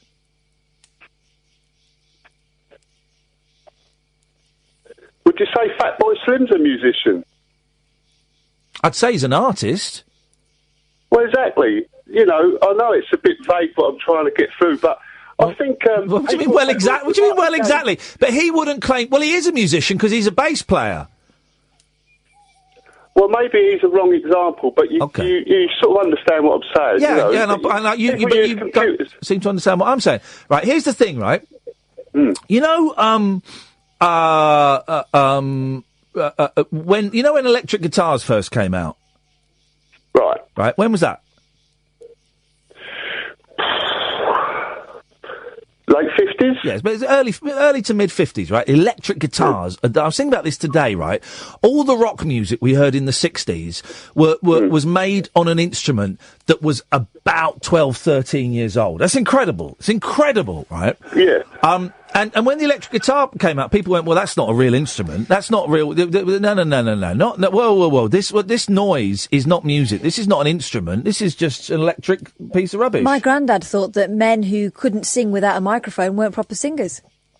So it's all just fashion. There is a skill to creating music using computer technology that I could only dream of beginning to have. Isn't it just a different kind of instrument? No, I think it's a con. I think it's noughts and ones. No, but you're sounding old. Hang on a minute. But it's not a con because it brings a lot of pleasure and a lot of joy to people. It's only preference. I think music's folk, I think you go back to the real music, and then you can just electrify, amplify it, and make it. All right, so you can electrify. I know you like music. Go back to the old music, folk music. Go back to the old music, folk music, and then electrify, amplify, and then digitise it. It's just the natural progression. But why does one exclude the other? Do you like the Beatles? Yeah, I love the Beatles. I like the Rolling Stones as well. What's your favourite Beatles album? What's your favourite? All right, mate. Don't get personal. What's your favourite Beatles album? Revolver, I guess. Right. Okay. Where they used the keyboard on it. Yeah, well, keyboards come in. The Stranglers first started to use them with the No. With the punk. Yeah, but the Beatles used. That's a piano. No, Nick, listen. You're not listening. You're not listening. The Beatles used a very primitive synthesizer on Revolver. I know. Computers come in at an early stage. They used a Mellotron on Abbey Road. They're using the Moog synthesizer. But why why are you not? You should be against Revolver and Abbey Road if we follow your argument to its natural conclusion. Well, I like the melodies of the Beatles, but if you was to pick a band to go and see the Rolling Stones or the Beatles, it'd be the Stones every time. Well, because the Stones are touring and half the Beatles are dead. Yeah, well, that's John Lennon's good. The band that you forget in the 90s is an American band called Nirvana. Well, I don't forget Nirvana. Why would I forget Nirvana? Well, people don't, people forget those. No, they don't. Everyone bangs on. I was reading something. What was I reading today? And they were banging on about Nirvana. Everyone bangs on about Nirvana. The most overrated power pop trio of all time. And by the way, Kurt Cobain loved the Monkees. I heard the Monkees didn't play any of their songs. Well, then you heard wrong. Well, what you're doing is you're hearing headlines and making up a whole. No. Well, you are. You're talking. I'm gonna say it, Nick. You're talking utter bollocks. And that last statement has proven that because the Monkees did play on their records. That's too commercial. You know that. The Beatles were. Hey, do you like Pet Sounds by the Beach Boys? Well, you're going to the Beach Boys now. I'll tell you what, I like the Bare Naked Ladies. Do you like Pet Sounds by the Beach Boys, often classed as one of the top 3 albums of all time? Do you like it? It's melody. It's beautiful, isn't it? Nice how many of the Beach Boys played on it? I haven't got a clue. One. Probably one on some of the tracks. On most of the tracks, none of them. So what does it matter who played on what? I'm just saying, like, the first time I disagree with what you're saying with computers, just beware, it can take you over, and then all of a sudden 5 years of your life's gone. Well, hang on a minute. If anything, my life is... No, not at all. My life is being enriched because I've not got this blanket prejudice against anything that plugs into a wall. I like all sorts of music, but I just can't... I'll stop now because it gets boring, but I don't think music mixes with computers. You are. There you go. You are. I'm a dinosaur man. Yep. Old school. Nice one. Hey, nice one, Nick. Thank you, mate. All right, take care. Bye. Cheers. Bye bye. I enjoyed that. He's wrong, but I enjoyed that. Callum. You're all right, mate. I'm very well, Callum. How you doing? I'm doing good, mate. I'm doing good. I just really wanted to say hi. I'm just a big fan of you. Hey, Callum. Nice to talk to you, man. How's your life going so far? Oh, it's all right, mate. You sure? Right. Yeah, it's going good, bro. Nice one. Good. Whereabouts are you? Are you in Birmingham? Near Birmingham? No, I'm by Birmingham. Interesting. Kidderminster. Have you heard of that? Yeah, I've heard of Kidderminster. When I was in primary school, and we had, even though we had houses, is that what they called them, houses? Yeah. And I was in Kidderminster for our house. Kidderminster, it was green. I don't know why I remember that, but that's what I remember. Mm. Well, like, back when I was in primary, I was in Malvern, and it was red. So, yeah. Oh, there you go. Red. What was red in ours? Red was it? I don't remember. I'm trying to think back 40 blooming years. I was a green. We were Britons. There we go. You see, my boys, they're named after ships. I think they're in Vindictive. I think. Don't know.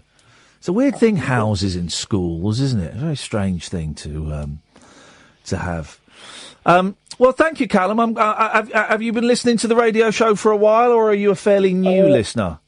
I'm new, but Nice I just wanted to say hi. Brilliant, Callum. Well, we are here, Catherine and I are here Monday to Friday, although, sorry, I'm so used to saying it, I don't do Fridays anymore. I'm here Monday to Thursday, because I'm off meetings about the chase and stuff like that, but 10 till 1 o'clock. So I look forward to you tuning in again, Callum. Yeah, I will, mate. Nice one, man. Thanks a lot. Bye. Bye-bye. There we go. What a nice bloke. Alistair. Good evening. Good evening. How are you? I'm good, thank you. I'm refreshed now because I've just what's the word? Not squaffed. Gulped. Quaffed some council pop.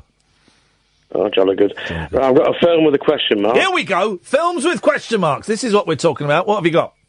Oh, brother, where there art now. Hey, it was close enough. If I worked in Blockbuster, I'd know what you want. Oh, brother, where art thou?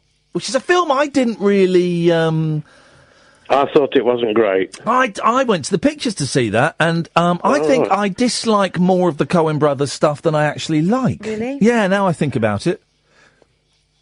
It's on the list.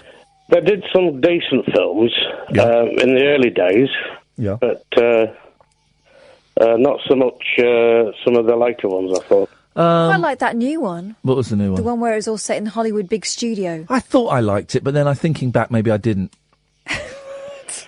I don't know. I don't know. Hail Caesar. Oh, wait a minute, Kath, I'm talking to Alistair.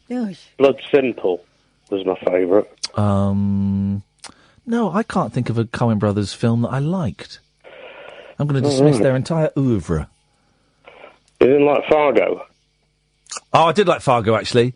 The best thing about Fargo, at the start it says the following is based on a true story.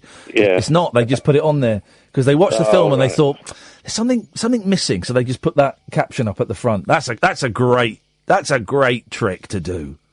It's a great dark comedy film, that. Great dark comedy. I was wondering, Ian, are you a fan of Westworld or not? The television series? Yes. Nope. Never watched it. Never will. No, I'm not going to watch any of these big American... I started watching this thing called El Cronos Infidelios or something. It's not called that. But it's a Spanish... Ministerio del Tiempo. Yeah! It's a Spanish... By the way, please stop watching crap on my Netflix login. I haven't. I've been in there for ages because you logged me out. It screws up my recommendations. Carry on watching Barbie House Party? No. But yeah, so it's time travel program from Spain, but it was boring. All right. So I stopped. No, I don't like. I've not watched Westworld. It will disappoint you in the end. Oh, okay. Sorry, Alistair. I know the new series has just started. I mean, the original film was good as well. The original film was great, yeah. Yul Brynner. Yeah, the original film was... Who was the other fella in it? What's the name of the other guy in it? The dark-haired guy.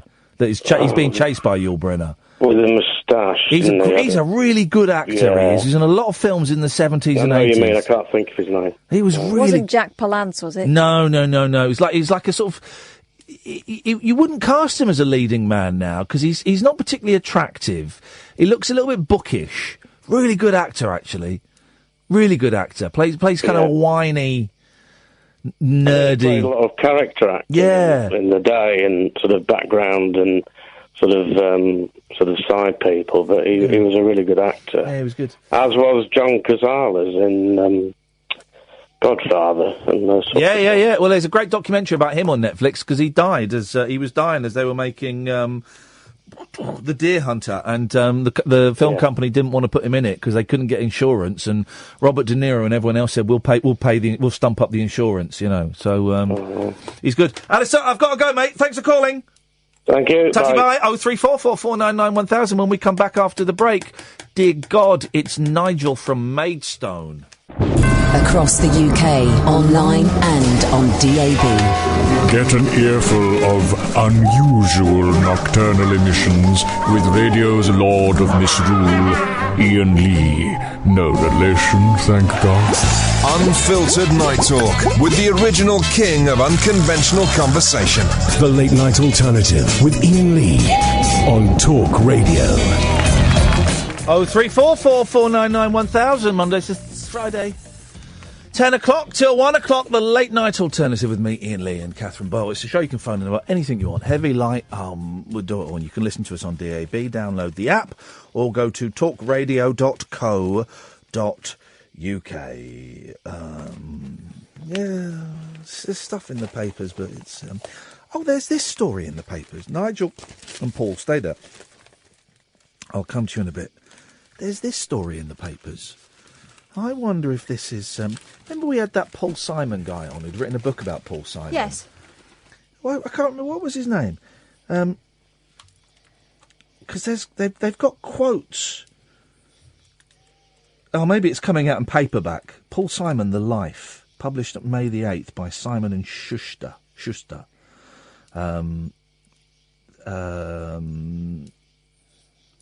Maybe it's a paperback. But it's a story that... no, it was Homeward Bound, the one we had. Oh, OK, it's a different one. The rift between Paul Simon and Art Garfunkel was once so vicious that one of their managers feared they could end up knifing each other. Cripes. Look at Paul Simon's wig in that picture. Oh, Paul, give it up. Give it up, mate. Give it a rest.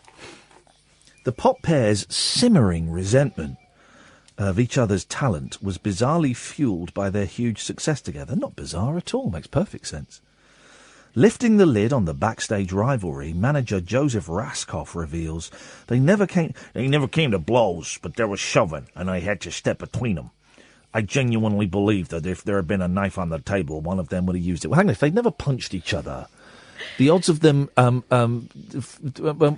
surely, over the many, many years and many tours that they've done together, they must have been in the same room as a knife.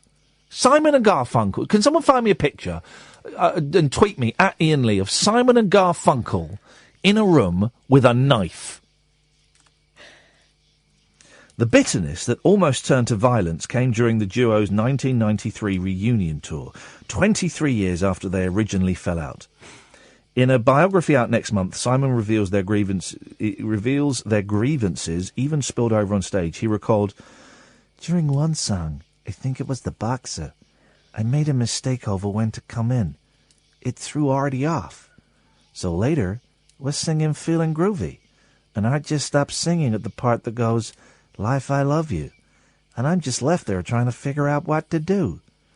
I assumed it was another mistake. No big deal. But then at intermission, Art comes up to me and says, 'You tried to make me look like a fool on The Boxer.' And I said, 'No, Artie, it was a mistake, just like you forgot to do Life, I Love You.'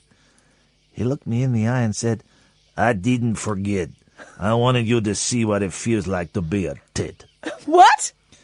The pair began... Did he use the word tit? No. The pair began shoving and had to be pulled off by their manager. Gosh, that guy really goes the extra mile. Nick, if you're listening. Simon, 76, believes Garfunkel had been hurt by a critic's comments, which he blamed Simon for. The duo completed the tour but would not play together again until 10 years later, and a 2010 reunion ended in them rowing again and splitting for good.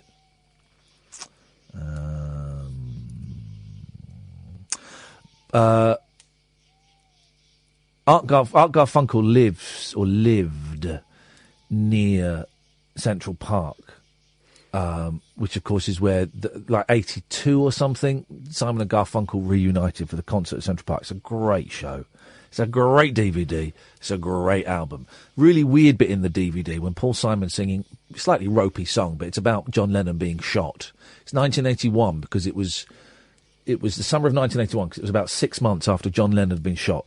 Literally, he could probably have seen the spot where John Lennon was shot from the stage he was on. As he's singing about it, a guy jumps up on stage and grabs Paul Simon. "I just gotta talk to you!" Oh, my. Really weird. But then 10 years later, or whenever Gracelands came out, it was probably not quite 10 years, maybe 7 years, and Paul Simon's playing Central Park as a solo, and Art Garfunkel could hear the Graceland blasting through his window, and he wasn't invited to do an encore or anything. Imagine. Well, this is the thing. If you want to be a success in music, don't be in a group, don't be in a duo, because you're always going to fall out. History has shown that. So that's why Nigel's going to make it in show business. And that's your cue to start talking, Nigel. Oh, hi, Iain. Hi, hello, Catherine. Hello, Nigel. I'm lying on my bed, relaxing with a cup of tea, listening to your show. Dear God. Well, don't splash yourself. Don't splash yourself. It's a very dangerous position. What more could I want, Iain? Oh, God. No more. Iain? Yes, sir? Yeah, I rang up to talk about my friend Dale Winton. I was very sad to hear that died so young. Poor old Dale. You know, was you a fan of Dale? Who wasn't? But something in that previous statement really caught my attention, Nigel. Your friend Dale Winton. Oh, I've known him. I knew him 30 years ago. You know, when he was working with Freddie Starr, he was on the Freddie Starr show, Freddie Starr special, and he appeared on there, and he does quite a big comedy routine with Freddie Starr on this DVD I've got, and VHS as well. It's on. So I'm going to hang on to that because it's the only sort of record. You know that owning a VHS of someone doesn't make you friends with them. No, I didn't mean that. I didn't mean that. What I meant was that I knew him, saw him on the TV 30 years ago. I didn't actually know him personally. Right, okay, because when people use the word friend, that generally implies that they've met them at least once. No, but I have met most of famous comedians years ago, but I can't remember meeting Dale. But I was a big fan 30 years of Dale. Dale Winton wasn't on the... Are you thinking of the same... But Dale Winton wasn't on the TV 30 years ago. Well, he was in this special, Freddie Starr special, an audience with Freddie Starr, the tape is. Okay. And it's amazing tape. You ought to have a look at it sometime. I don't think so. It's quite rude as well. It's quite rude. I don't think so. Although I must admit, I quite like, you know, the abhorrent behaviour. Just be quiet. The abhorrent behaviour to one side. I found Freddie Starr funny. I liked his. Yeah, I sang with Freddie Starr on the radio. I never liked him. I find him sexually aggressive.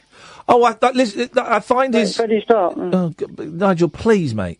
Yeah. I know what you mean, but I found his unpredictability and I found him funny. Not the sexual aggression stuff. Nigel, please, mate, we're talking, right? Yes. Just hang on, dude. Kath and I are actually going off into a bit of a tangent, so please, man. But I know the point you're getting to. All right, Nigel. Well, thanks for calling, mate.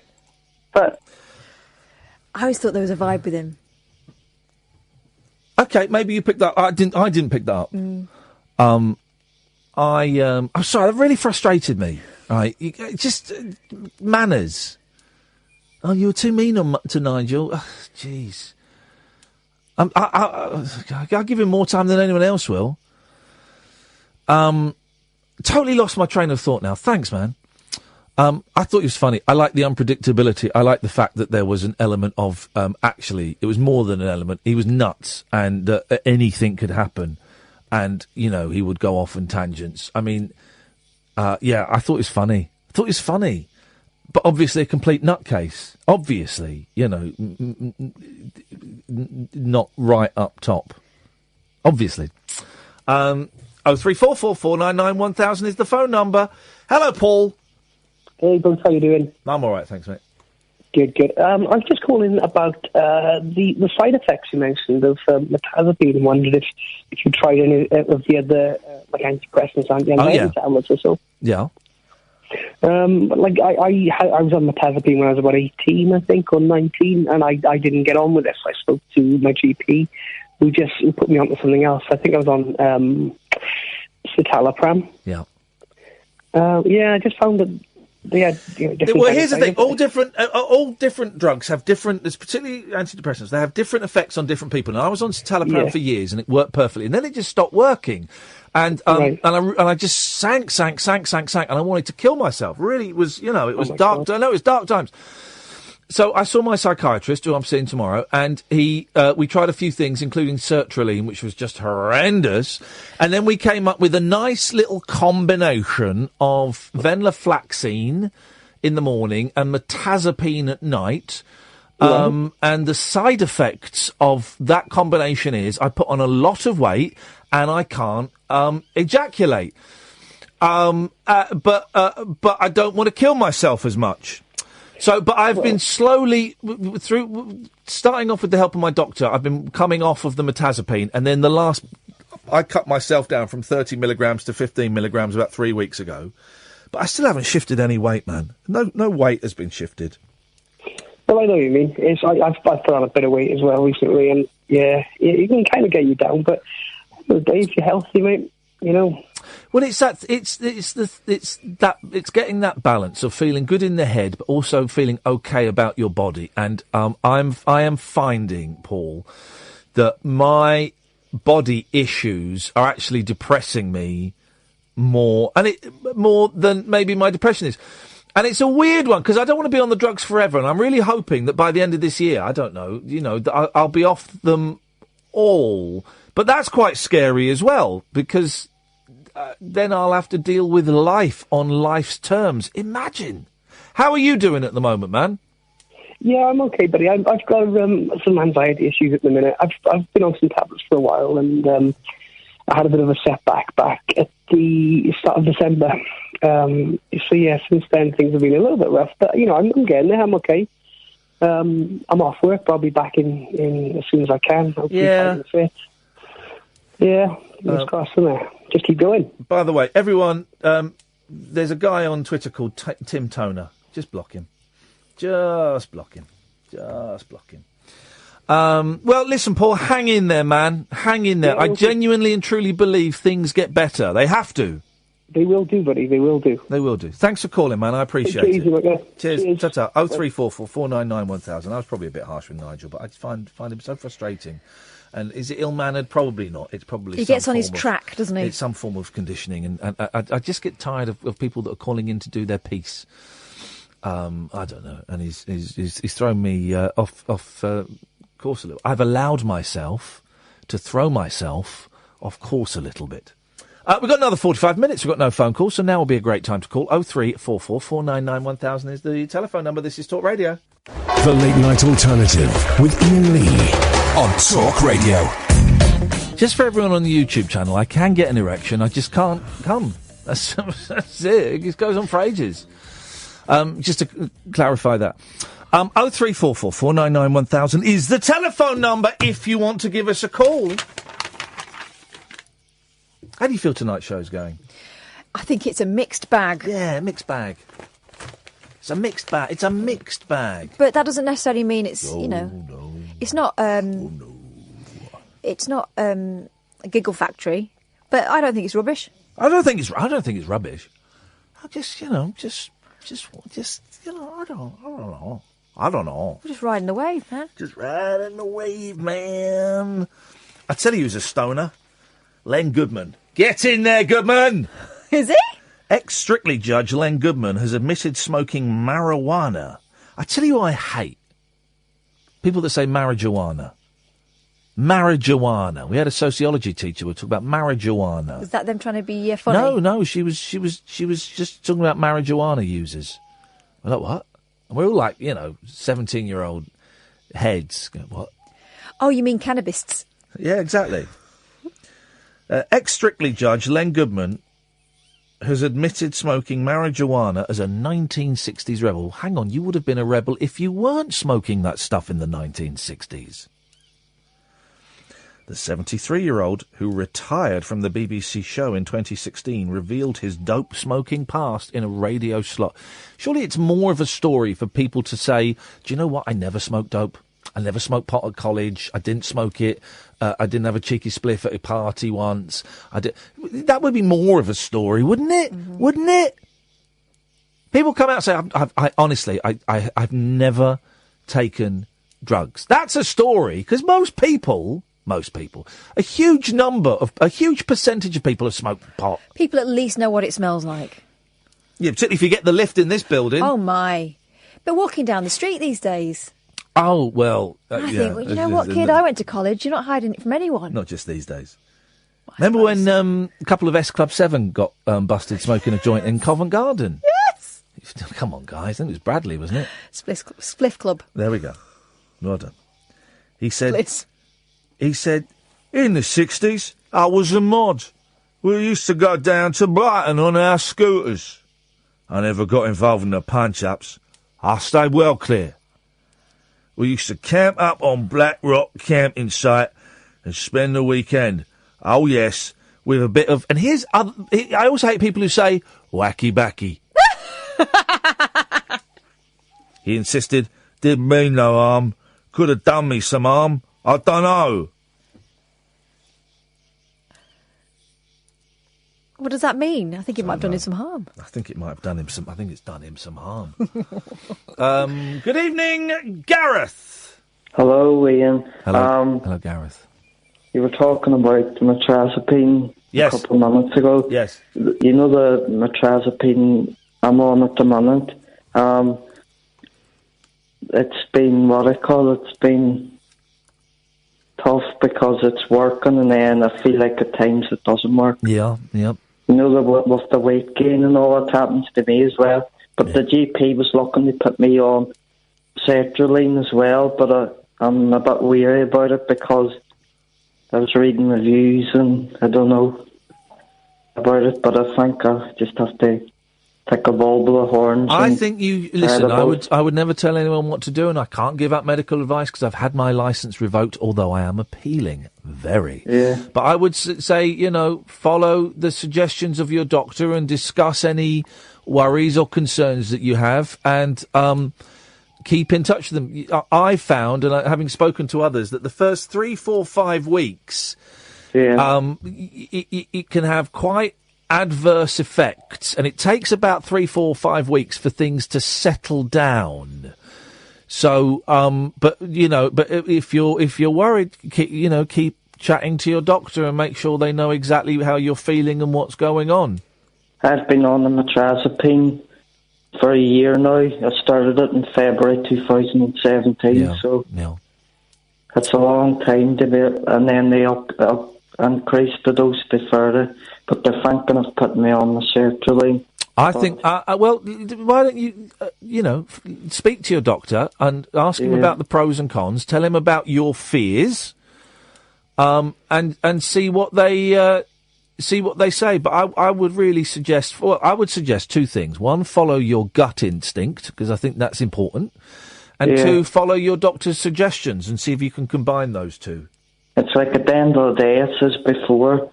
It's a trial and error, and if it works for one, it mightn't work for the next person. It is trial and error. It's like a crutch, I think, and I have to do the what's the word? I have to do working on it each day. Yeah. And it's like every day comes to you, like it's new challenges, and the way I look at it is, you have to just go on head first, if you know what I mean. Yeah, I know exactly what you mean, man, and you're doing a great job, Gareth. The fact you're still here, alive, means you're doing a great job. You're succeeding. Yeah. Thanks very much. I'm really enjoying the show. And nice one, man.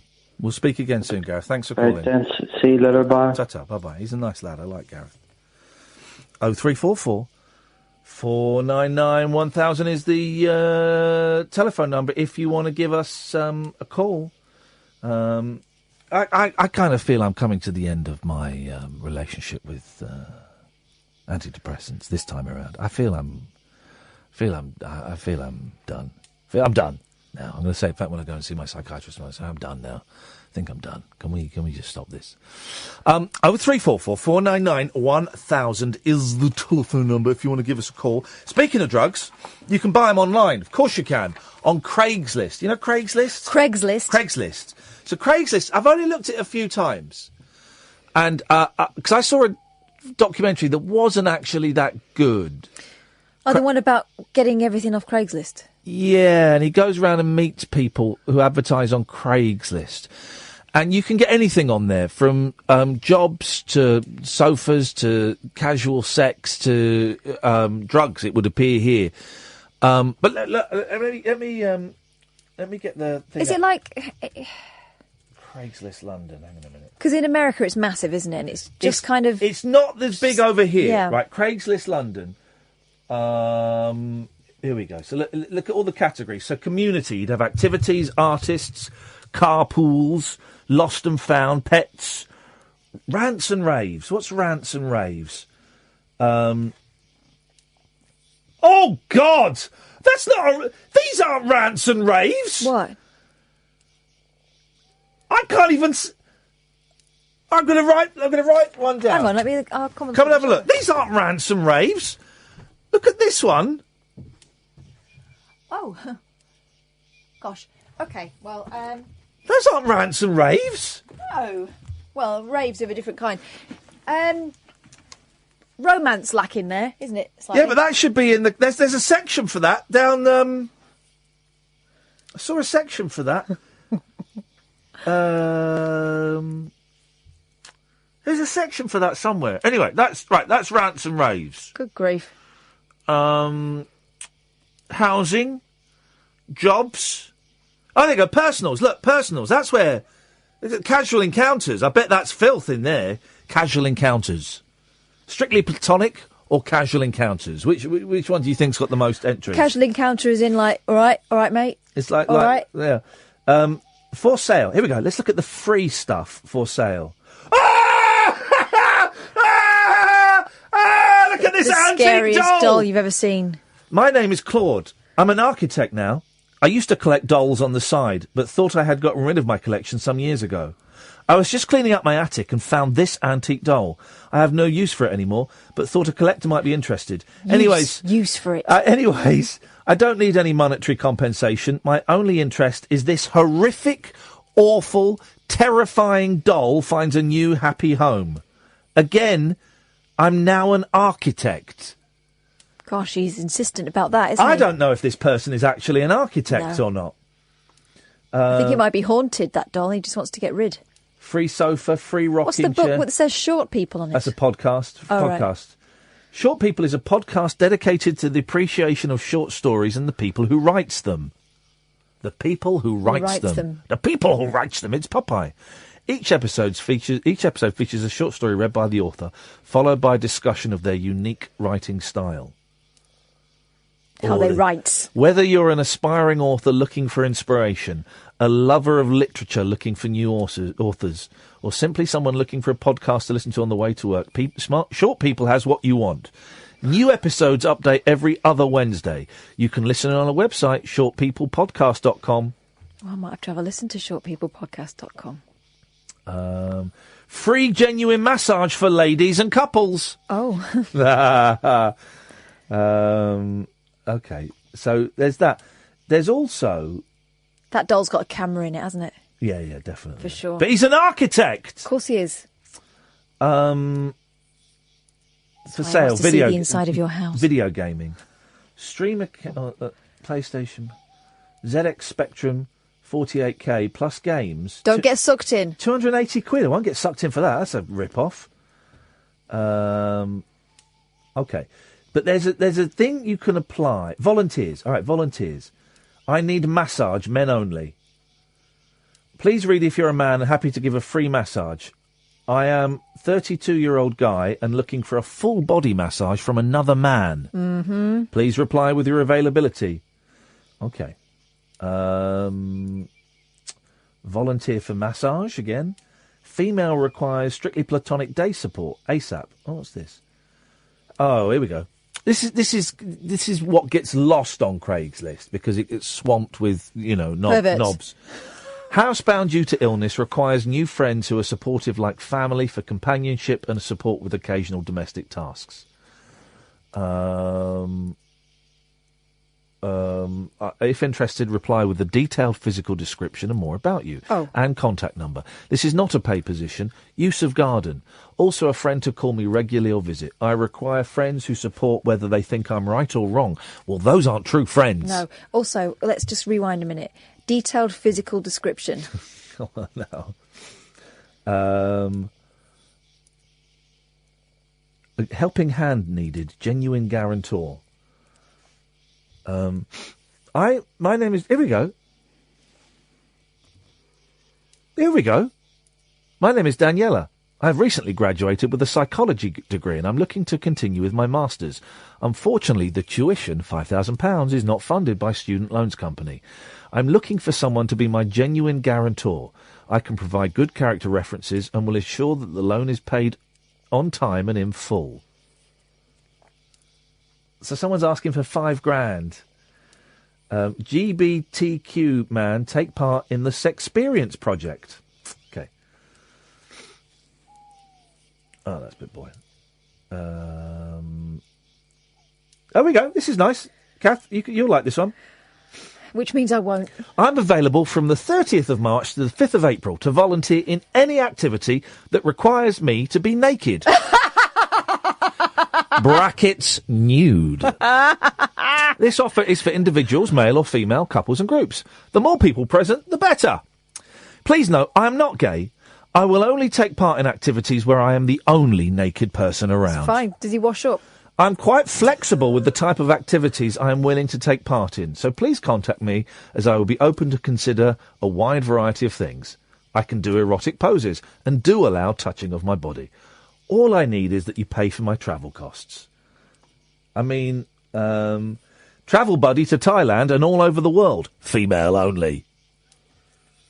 Ladies volunteering for a massage. Concert reviewer wanted. Hang on. Okay. So that's it. But you can advertise on there. Totally lost my train of thought now. And there's so many different things on there. Temporary jobs. But you can advertise groups. Let's look for groups. Make offer your home as a... take a closer look at this awesome club. I don't even know what that means. It's all a little bit seedy. Anyway, there's a story in the paper that you can buy drugs via that, but I couldn't find them. Iain! Hello. Hi. Hello. I'm just wondering, obviously I told you the other month back in January, time flies back, when I've left college, but I'm going back into training on Thursday. Oh, what's that to do? To be a psychopath killer? No, to work in retail and shops with customers. Beautiful, beautiful. Yes. So I was just wondering, what would you and Catherine advise me? What would you say for anyone to... Here's my advice, and this is genuine advice for anybody who's working on a shop floor or out in the public. Before you open that door and step out onto the shop floor, just check that your penis is in your trousers. Don't ask why. Just little look down, chug on the zip, make sure it's up. Don't ask why, but I lost 3 jobs until I learnt that rule. And I lost 4. Well, I could say one of the workers when I lived on do that. Because they go out in the local spoons and get a bit drunk. Do they now? Yes. That's great news. And I don't think people that works in pubs should go out in the same pub and get a bit drunk. I disagree. I think it's disgusting. Okay. Because you wouldn't work in the radio station and then go and get drunk in there, would you? You wouldn't do your show now and then get drunk afterwards in the studio. No, we get drunk before the show. What, in the studio? Yeah. And where do other presenters go then? How do they do their shows? I don't even know I don't even know what's happening in this conversation. All I know is I've lost the will to live. Why are you talking about getting drunk in a studio? No, because I said about the pub, and you said you get drunk before your show, so I'm asking, where does the other presenters present their show from if you and Catherine get drunk before the show in the studio? Okay. Thanks for calling, Iain. Thank you, Ian and Catherine. Goodbye. Drug dealers are selling high-purity cocaine. High purity, you say? By brazenly advertising on Craigslist and Gumtree, a Sun investigation reveals. Wow, you can get drugs online? Who'd have thought it? Oh, everyone knew that. The dial-a-drug services openly use the popular websites, and some promise to deliver it faster than the takeaway. Pushers supplied out team with nearly 5 grams of cocaine. Our finding echo remarks Labour MP David Lammy, who warned earlier this month that online dealing was behind them. So what are the... Right, so some of the ads are quite discreet, right? So there's one here. Nice Telecaster guitar, name unknown, new strings, guitar looks as new, little to no signs of wear, including guitar cover. Please take a good look at the photos. There's a picture of some weed. Everything works well. Text me to weed out scammers. Right. So there's that one. And so there's a few that are quite oblique. Then there's one that's Charlie for sale, 1 for 50, 2 for 80. Call this number. Hippin' heck. Oh, man alive. Anyway, it's very, very naughty, guys. Very, very naughty. But no, you can advertise to ask for, like, actors. I wonder if there's... Because I was thinking, or maybe someone's done it, of making a film with actors that you just get from Craigslist. So you just get them. But where would they be? Where would they be under? Artists? Let's have a little... available nude black male photo model. Model anonymously for my personal private art collection. Yeah, okay. Anyway, it's all a little bit seedy, isn't it? But in America, Craigslist is huge. Or it was huge about 3 or 4 years ago. I wonder if it's peaked now. Looking at the frontage of it, it looks very old-fashioned. It does. I mean, it's not... It looks like the oldest of old-fashioned websites. It's like GeoCities. Yeah. Shame, really. Discussion forums. But I mean, you could lose yourself in this. But they're all discussion forums. They're all boring. Apple, atheist, beauty, bikes, celebs. Let's see if there's a discussion forum about me on Craigslist. I'm going to type in my name, Iain Lee. List of intersex people. What? No, that must be incorrect data. No, it doesn't seem to work. Okay, that's great news. Where were we? I feel that the last 35 minutes of the show recently is either brilliant or it runs out of steam. It goes either. It's never in the middle. It's either brilliant or it runs out of steam. What we'll do for the last 20 minutes is what we did last week. Call straight to air. Just to see. So if you want to give us a call, Sam, you relax those fingers, young man. 0344 499 1000. We'll take call straight to air. And we'll see. We'll see if that sparks something. I don't know. Maybe it will, maybe it won't. This is the Late Night Alternative on Talk Radio. Uncut, after-hours conversation for the up-all-night generation. The Late Night Alternative with Iain Lee on Talk Radio. We'll get you talking. 0344 499 1000. Call straight to air. Good evening, caller. You're live on Talk Radio. Hello, it's DJ Daz. Hello, DJ Daz. Do you remember talking last Monday about pineapple on pizza? This is the God's honest truth, right?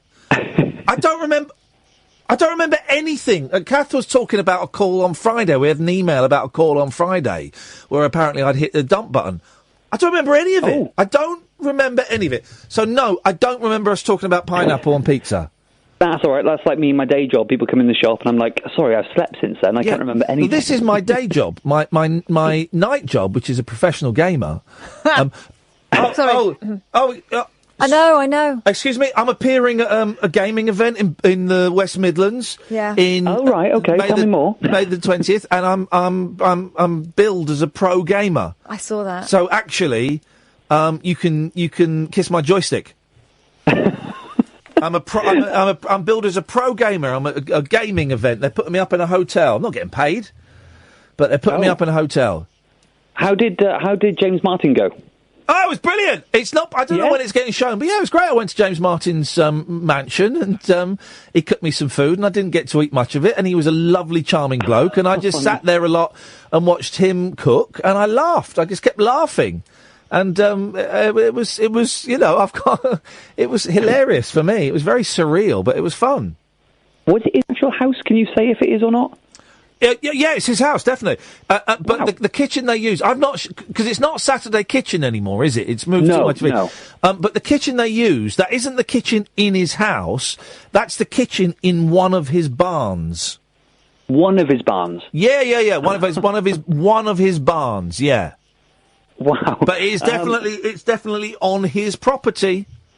That makes me feel a bit better about it, because I thought that might be a studio somewhere. And No, not at all. I can understand why, because it looks like a studio, but no, it's a fully functioning, real kitchen. Yeah, it's great. It was a really nice bloke, actually.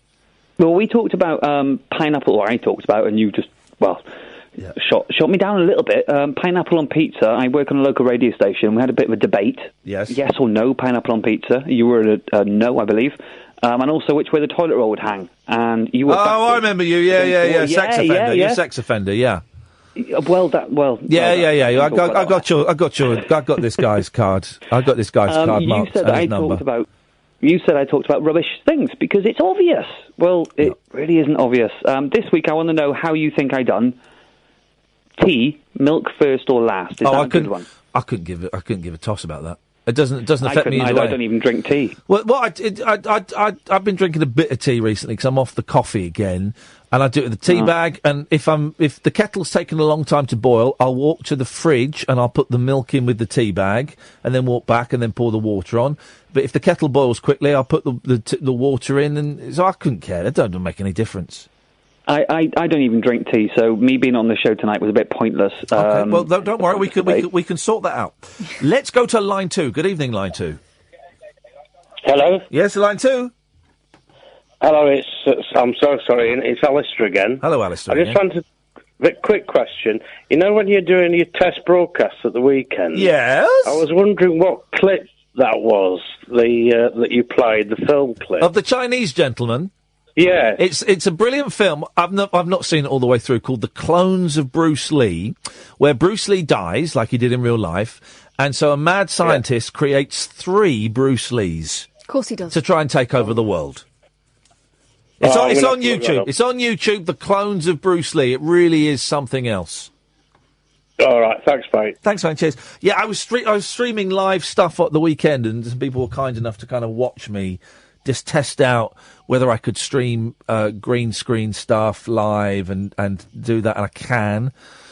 And I think I can take Skype video calls at the same time and have the video on the screen. So you'd watch it on the YouTube channel, youtube.com/Iain Lee, and you'd see me in the studio, and I can show clips full screen. I can show clips in that little box now, and I can take Skype calls and have their video online. I can do it, but it needs really good internet. And I was kind of playing around with it here, and the internet here is very patchy, and recently it's been rubbish. And the plan is, in June, to do it at the Bill Murray in front of a paying audience. And it's totally dependent on whether their Wi-Fi is any good or not. If it's not, we'll just record a podcast. If it is, we're going to stream. And I think we're way ahead of the curve on this one, whatever that means, in that we're going to stream a live, interactive TV show in front of an audience that people can Skype into. We're officially early adopters. We are early adopters. So I'm going to go to the Bill Murray on Saturday. So if you're around on Saturday about 1 o'clock by your computers or your smartphones, I'd appreciate if you could just click on my YouTube channel for about 30 minutes. And we'll see if the Wi-Fi is up to it. And if it isn't, okay, fine. Well, then I will be forced to do stuff in my flat, which is fine. That's workable. I'll have to tell Catherine my top secret address so that she can come round and we can use it as a studio. But if the Wi-Fi at the Bill Murray is good enough, we'll do it there. So that's the plan, Stan. 0344 499 1000 is the telephone number. You can record with that system as well, Iain, so you could record so this happened from there. Yeah, Yeah, I don't really want to. Yeah, I could. I've considered that. Yes. What's going on here? Where's the a tattoo artist to the stars, who called his salon Prick. Okay. Continue that story in a second as we go to line 1. Line 1, you're on the wireless. All right, Ian. It's Rod Stewart here. I just thought I'd ring up to tell you I'm not Mexican. Where are you from then, Rod? I've not got a Mexican accent. I've got... sorry, I am from London. Okay. You sound like you're from Birmingham. That's what people say, but it's not true. It's just... must be the airwaves. Okay, well, anyway... Yes? Anyway, I'd just like to say women do throw themselves at me off the top of buildings, but I don't know why. Okay, thanks very much indeed. A tattoo artist to the stars who called his salon Prick has lost a legal battle to stop a nearby cactus shop using the same name. Too many pricks. Henry Haight, creator of Amy Winehouse's pin-up girl inking, I'm guessing that's not his real name. said the similarity was confusing for his customers. No. He alleged... the callers are low volume because the headsets come off the phone, guys. Could you go and balance the headset on that phone, please? Oh, do you know what? No, there's only 10 minutes. I'm going to... just pass me my phone. We're going to stop the stream because they're annoying me. Don't snatch it. No. Turn that, but hold the phone so it doesn't drop out. Bloody hell. I don't know. You nearly snapped my phone and snapped my new... You nearly snapped my new thing. You weren't gentle. I was, otherwise I would have snapped it. Right. Goodbye. Getting on my nerves.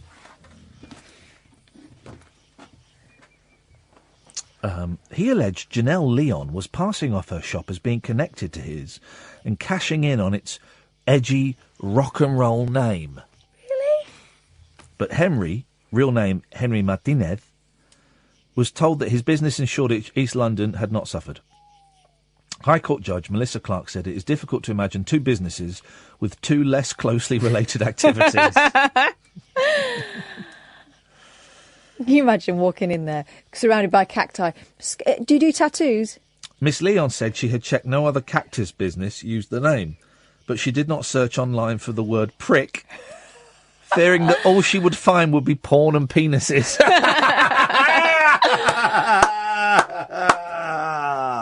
Oh, man. Good for them. Good for her, good for him, good for everybody. That's got to be the Amy Winehouse's nudie woman tattoo. It's got to be one of the worst tattoos in the world. Oh, do you remember that pocket she had with Blake written on it? Over a oh, yeah. I mean, oh, man. Dark days. Poor love, I kind of saw that as her trying to retake control of her body. Oh, I do think it could be argued that in some cases... when people get lots of tattoos, in some cases, that it is not a cry for help, but it's a reclamation of power. Yeah.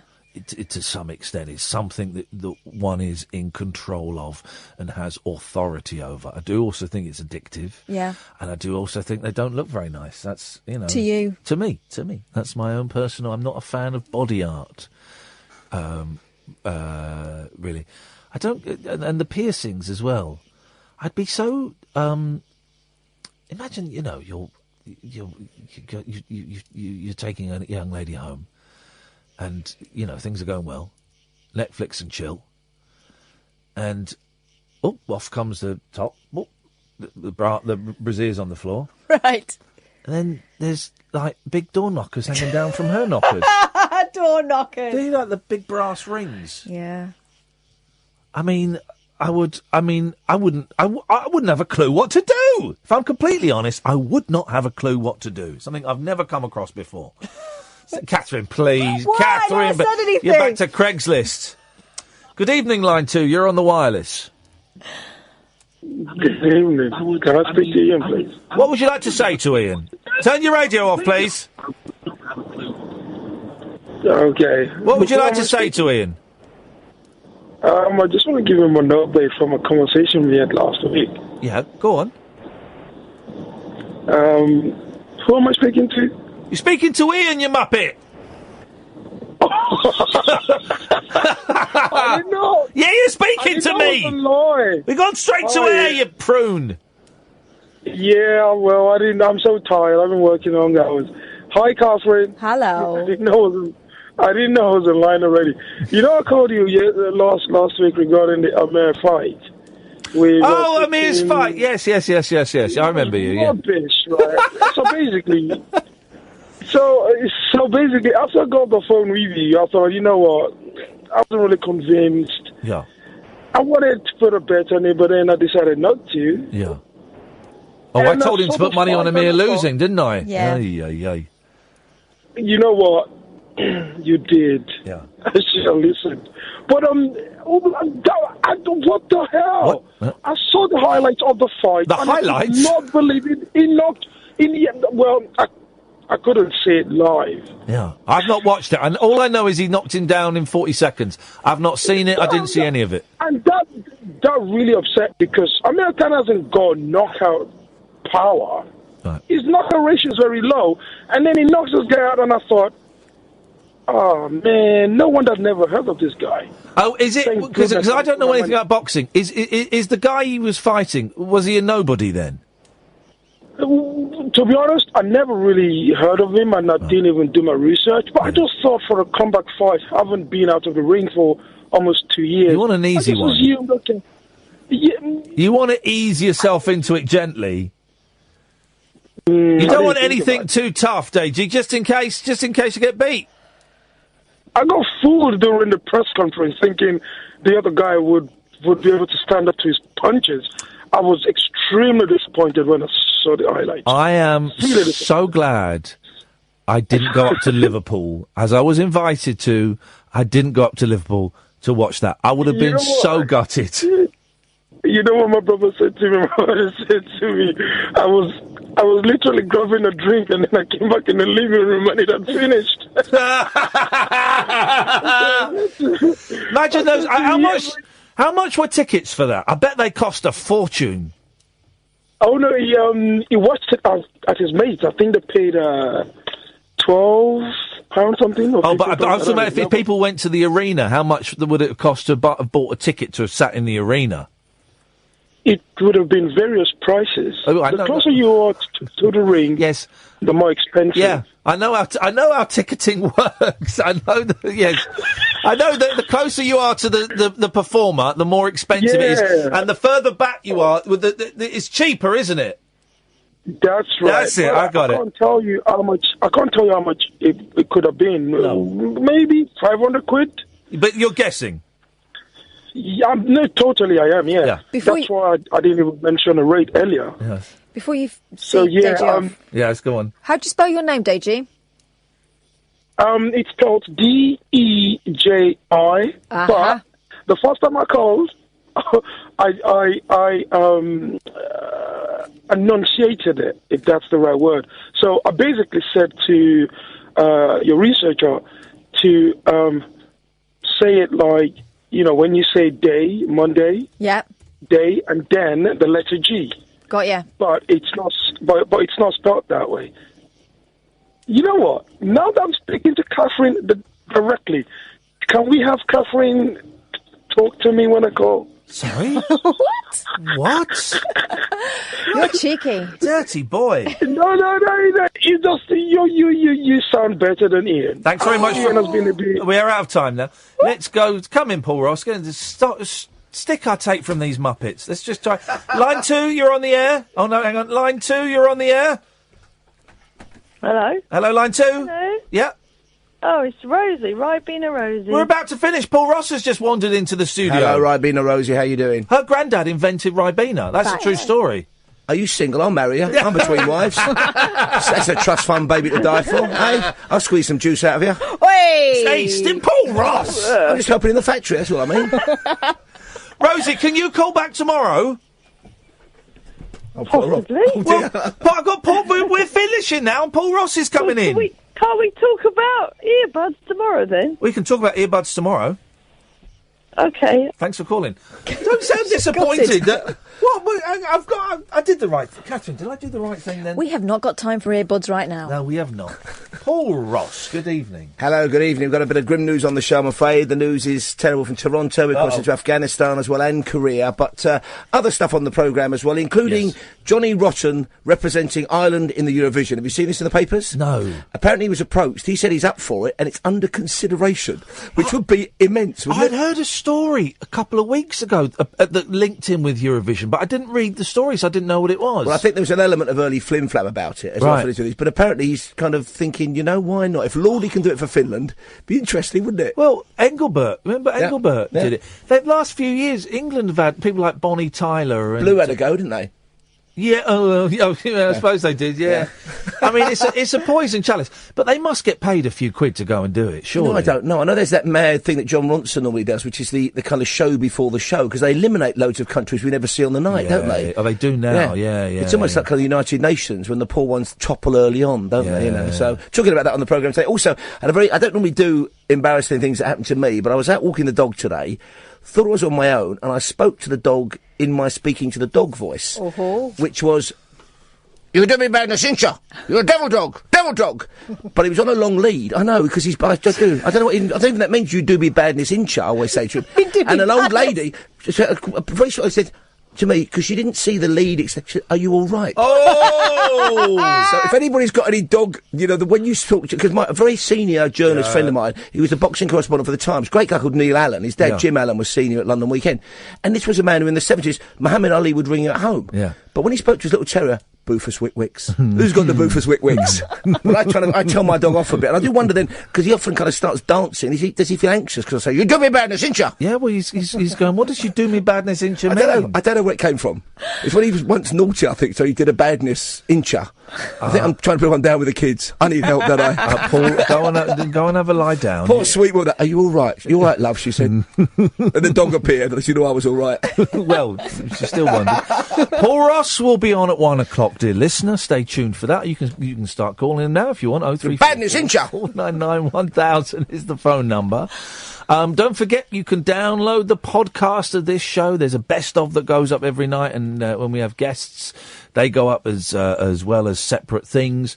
You can go to iTunes or your usual podcast provider and type in Iain Lee Talk Radio, and they come up, and that's it. Bob's your uncle, Fanny's your aunt.